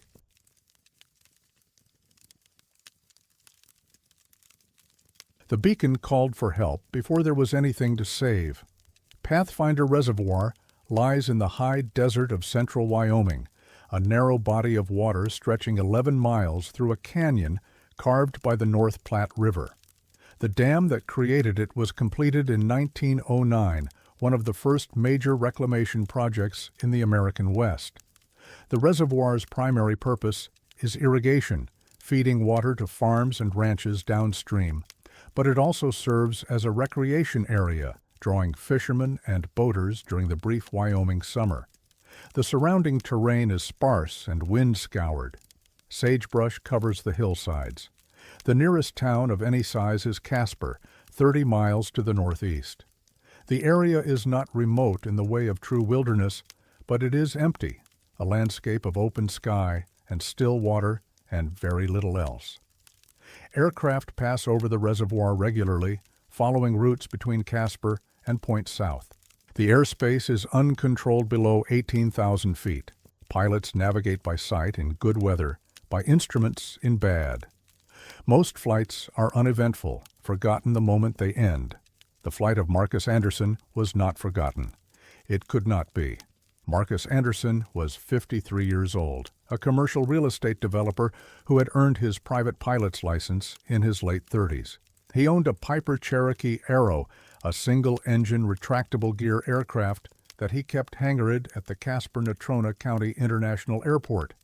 He flew recreationally, weekend trips to Jackson Hole, business flights to Denver, occasional visits to a fishing cabin in Montana. In early October of 2016, Anderson brought his aircraft in for scheduled maintenance. The annual inspection revealed a hydraulic issue in the landing gear system. Nothing critical, but enough to ground the plane until parts could be ordered and installed. The mechanic, a man named George Soto, estimated 3 weeks for the repair. The Cherokee remained in the maintenance hangar, its engine cold, its systems powered down. On October 19th at 2:47 in the afternoon, the aircraft's emergency locator transmitter began broadcasting a distress signal. Emergency locator transmitters, ELTs, are designed to activate upon impact, alerting search and rescue services to a crash site. They broadcast on a frequency monitored by satellites, which triangulate the signal and relay the coordinates to rescue authorities. The signal from Anderson's Cherokee was received by the Cospus-Sarsat satellite network and forwarded to the Air Force Rescue Coordination Center at Tyndall Air Force Base in Florida. The coordinates indicated a location over Pathfinder Reservoir, approximately 31 miles southwest of Casper. The Coordination Center contacted the Natrona County Sheriff's Office, which dispatched a search and rescue team to the reservoir. The Wyoming Game and Fish Department sent a boat. A Civil Air Patrol aircraft was diverted from a training exercise to conduct an aerial survey. The search found nothing. The signal continued to broadcast from a fixed point over the water, not moving, not drifting, simply persisting. Boats crisscrossed the coordinates. Divers entered the water and found only silt and rock. The CAP aircraft circled overhead, its crew scanning for debris. There was no wreckage. There was no aircraft. There was only a signal, calling from a place where nothing existed to call. At 4:15 in the afternoon, a deputy from the sheriff's office contacted the Casper Airport to verify the registration number associated with the ELT. The number belonged to Anderson's Cherokee. The deputy asked if the aircraft had departed that day. The airport confirmed that it had not. The Cherokee was in the maintenance hangar, where it had been for the past 12 days. George Soto was asked to inspect the aircraft. He found it exactly as he had left it. Systems off, battery disconnected, ELT mounted in its bracket, behind the rear seats. The ELT's external switch was in the armed position, its normal state. There was no indication that it had been disturbed, but the signal continued to broadcast from Pathfinder Reservoir, 31 miles away. At 8:52 in the evening, the signal stopped. The 6-hour transmission ended as abruptly as it had begun. No explanation was offered. No report was filed beyond the initial search documentation. The incident was classified as a false activation caused by unknown equipment malfunction. Anderson was notified. He expressed confusion, but no particular concern. Equipment glitches happened. He asked Soto to test the ELT as part of the ongoing repairs. Soto agreed. The repair work was completed on November 9th. Soto replaced the hydraulic components, conducted a ground test of the landing gear, and performed a comprehensive inspection of all avionics, including the emergency locator transmitter. The ELT tested normally. Its battery was within operational parameters. Its antenna connection was secure. The unit showed no signs of damage or defect, but when Soto downloaded the transmission log from the device's internal memory, he found something he could not explain. The log showed not one transmission, but dozens, activations dating back more than 8 months, beginning in February of 2016. The signals were brief, lasting between 4 and 18 minutes. They occurred at irregular intervals, sometimes days apart, sometimes weeks. Each activation was tagged with the same coordinates.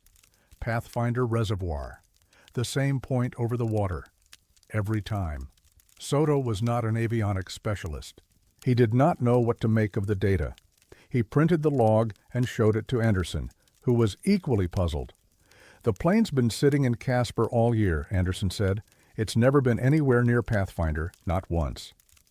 Soto recommended replacing the ELT entirely. Anderson agreed. A new unit was ordered. But Anderson was impatient. The weather was good, the repairs were complete, and he had a meeting in Denver the following week. He decided to fly. On November 12th, 3 days before the new ELT was scheduled to arrive, Marcus Anderson departed Casper in his Piper Cherokee Arrow. His route took him southwest, toward the mountains. It took him over Pathfinder Reservoir. The flight was uneventful for the first 23 minutes. Anderson was in contact with Denver Center, climbing to his cruising altitude, reporting smooth air and good visibility. At 1:14 in the afternoon, as the Cherokee passed over the northern end of the reservoir, Anderson's transmissions ceased. Denver Center attempted to raise him. There was no response. At 1:17, radar contact was lost. At 1:23, the ELT began broadcasting. Search and rescue teams reached the crash site within 2 hours. The Cherokee had gone down on the eastern shore of the reservoir, approximately 100 yards from the waterline. The aircraft had struck the ground in a steep nose-down attitude, destroying the fuselage and killing Anderson instantly. The National Transportation Safety Board assigned investigator Rachel Thornton to the case. Her examination of the wreckage revealed no evidence of mechanical failure. The engine was producing power at impact. The flight controls were intact. The landing gear was properly retracted. Weather data showed clear conditions. No turbulence, no wind shear, no atmospheric anomalies. Thornton could not determine why the aircraft had entered an uncontrolled descent. She focused instead on the ELT, the device that had called for help from coordinates it should never have known, months before the crash that would bring it there. The ELT was recovered from the wreckage, damaged but intact. Thornton sent it to the NTSB laboratory in Washington for analysis. The transmission log was extracted and examined. It showed the same pattern Soto had discovered 3 weeks earlier. Dozens of activations over an 8-month period, all broadcasting from the same coordinates over Pathfinder Reservoir. The final activation, the one triggered by the crash, was logged at 1:17 p.m. on November 12th. The coordinates matched exactly.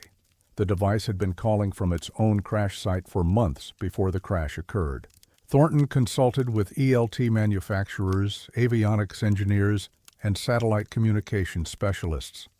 None could explain how a transmitter could broadcast coordinates for a location it had never visited, from an aircraft that had been sitting in a hangar. One engineer, Dr. Samuel Okonkwo of the FAA's Technical Center, offered a theory that Thornton found unsatisfying, but could not disprove. ELTs determine their position using GPS, he said. If the GPS receiver malfunctioned, if it was somehow receiving erroneous data, it might report incorrect coordinates. But the malfunction would have to be consistent, returning the same wrong location over and over. When Thornton asked what could cause such a consistent error, Okonkwo shook his head. I don't know. GPS errors are usually random. They drift, they fluctuate. They don't lock onto a single point and stay there for months. He paused. It's almost like the device knew where it was going to end up, like it was calling from the future. He said it as a joke. Neither of them laughed. The NTSB's final report, published in June of 2017, listed the probable cause as loss of control for undetermined reasons. The ELT anomaly was noted in a technical appendix but not explained. Marcus Anderson was buried in Casper in November of 2016. His family was told he died in a routine aviation accident. George Soto left the aviation industry in 2018. In a conversation with a former colleague, he mentioned that he had kept a copy of the ELT transmission log, the one showing months of phantom activations from Pathfinder Reservoir. I look at it sometimes, he said, the timestamps, the coordinates, over and over, and I think about what it means, that the beacon was calling from a place the plane hadn't reached yet, calling for help before there was any reason to call. He shook his head. Some people say machines don't know anything. They just do what they're programmed to do. But that beacon knew something. It knew where it was going to end up, and it tried to tell us. He never shared the log publicly. He said some things were better left as questions. Pathfinder Reservoir remains a popular fishing destination. Boats cross its waters every summer, their occupants unaware of the signal that once called from a point above the surface, a signal with no source, no wreckage, no explanation. The coordinates are not marked on any map. There is no memorial, no warning, no sign that anything happened there. But the beacon called. For 6 hours, it called. And 3 weeks later, an aircraft fell from the sky to meet it, landing almost exactly where the signal had been, as if something had been waiting there all along, patient and silent, knowing it would not have to wait forever. The beacon called for help before there was anything to save. It broadcast from coordinates it had never visited, from an aircraft that sat motionless in a hangar 30 miles away. And when the plane finally flew, when it passed over the water where its own distress signal had originated, it fell, as if answering a summons it had been sending to itself for months. Some emergencies announce themselves before they happen. Some beacons know their crash sites before they crash. And some questions are never answered because the answer would require us to accept that time, like everything else, has places where it folds back on itself and touches what hasn't happened yet.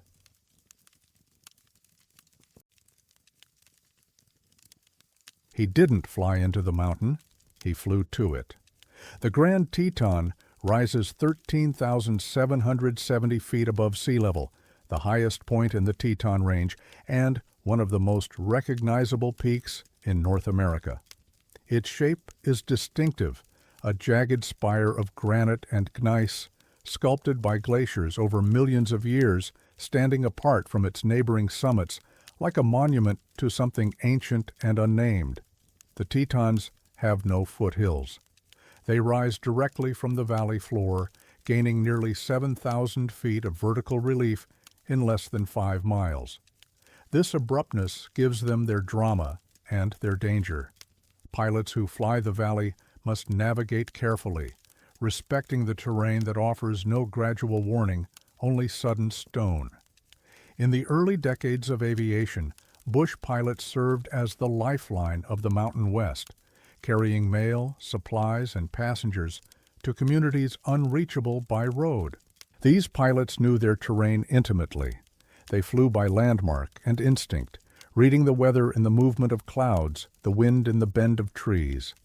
The mountains were not obstacles to them. They were partners in a daily negotiation between ambition and survival. Walter Lindgren was one of these pilots. For 20 years, he flew the Tetons and the surrounding ranges, earning a reputation as one of the steadiest and most skilled aviators in Wyoming. He knew every canyon, every pass, every updraft and downdraft that the mountains could produce.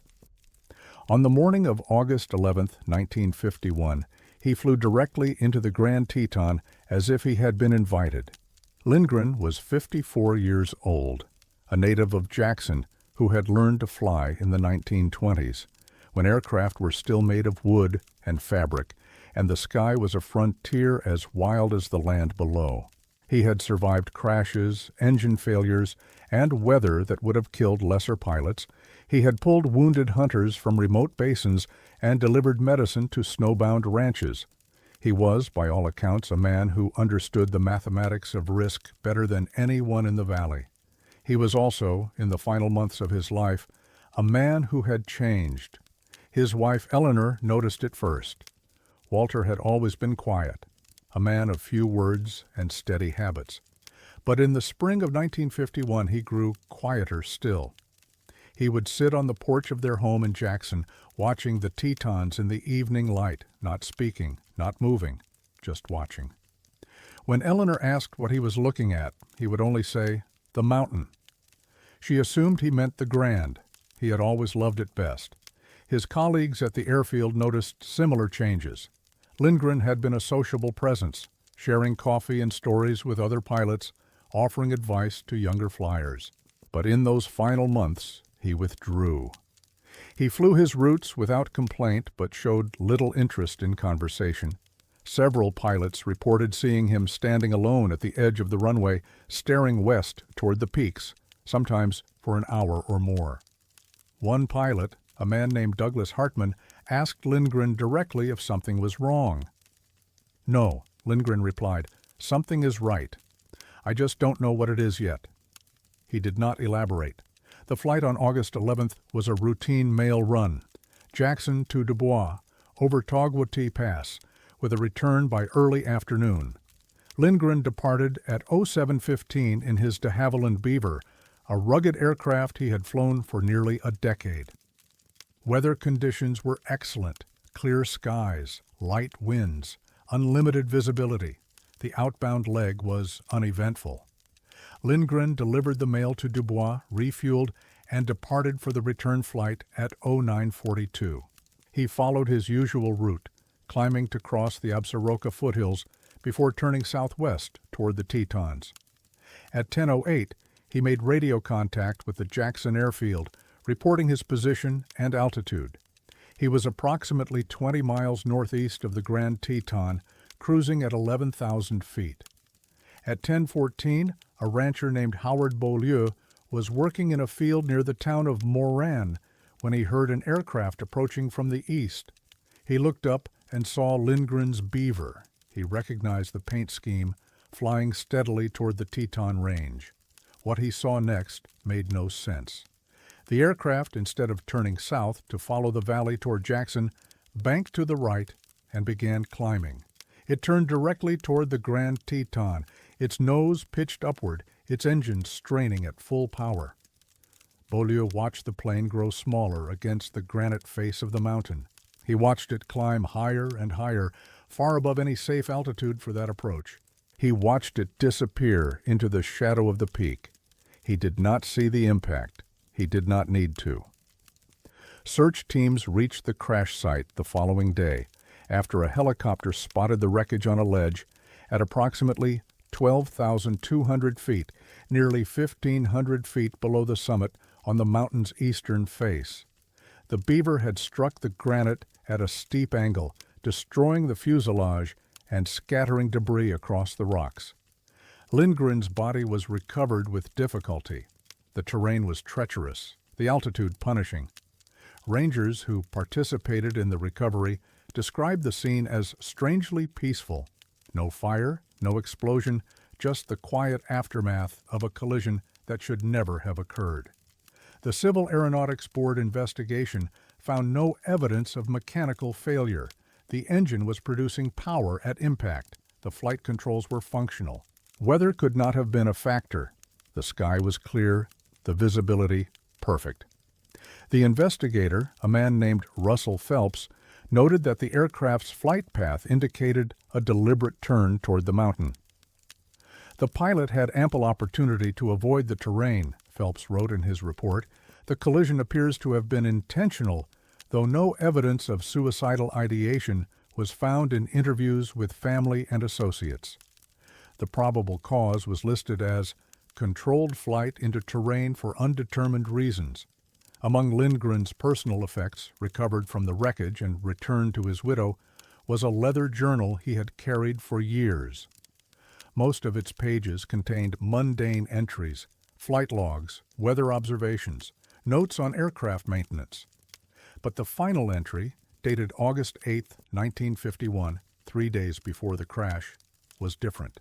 The mountain showed me where, Lindgren had written. I don't understand why, but I trust it. I have flown these peaks for 20 years. I have watched them in every season, every light, every mood. And now one of them has spoken, not in words, in something else, a feeling, a certainty. The Grand has shown me a place on its face, high up, where the rock turns to sky. It has shown me that I belong there, that I have always belonged there. I don't know what this means. I don't know if I'm losing my mind or finding something I was always meant to find. But I trust it. I trust the mountain. I trust what it has shown me. The entry was unsigned. No further pages were written. Eleanor Lindgren kept the journal until her death in 1978. She showed it to no one except her daughter Margaret, who later donated it to the Teton County Historical Society. In a letter accompanying the donation, Margaret wrote, "My father was not suicidal. He loved his life, his family, his work, but something happened to him in those final months, something he could not explain and we could not understand.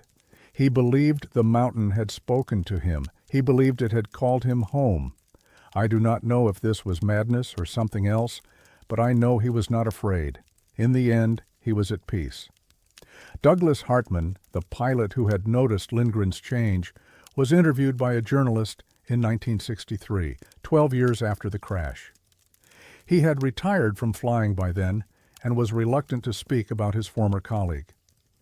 "Walter was the best pilot I ever knew," Hartman said. "He didn't make mistakes. He didn't take unnecessary risks. What happened that day, it wasn't an accident. It wasn't suicide either, not the way people mean it." He paused, choosing his words carefully.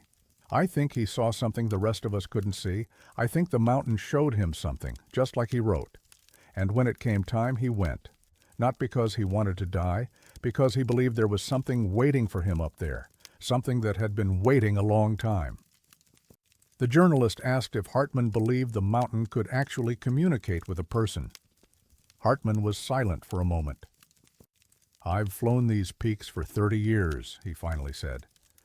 "I've seen things I can't explain, lights that shouldn't be there, clouds that move against the wind, sounds that come from nowhere. The old-timers, the trappers, and the natives, they all said the same thing. The mountains are alive, not like you and me, but alive."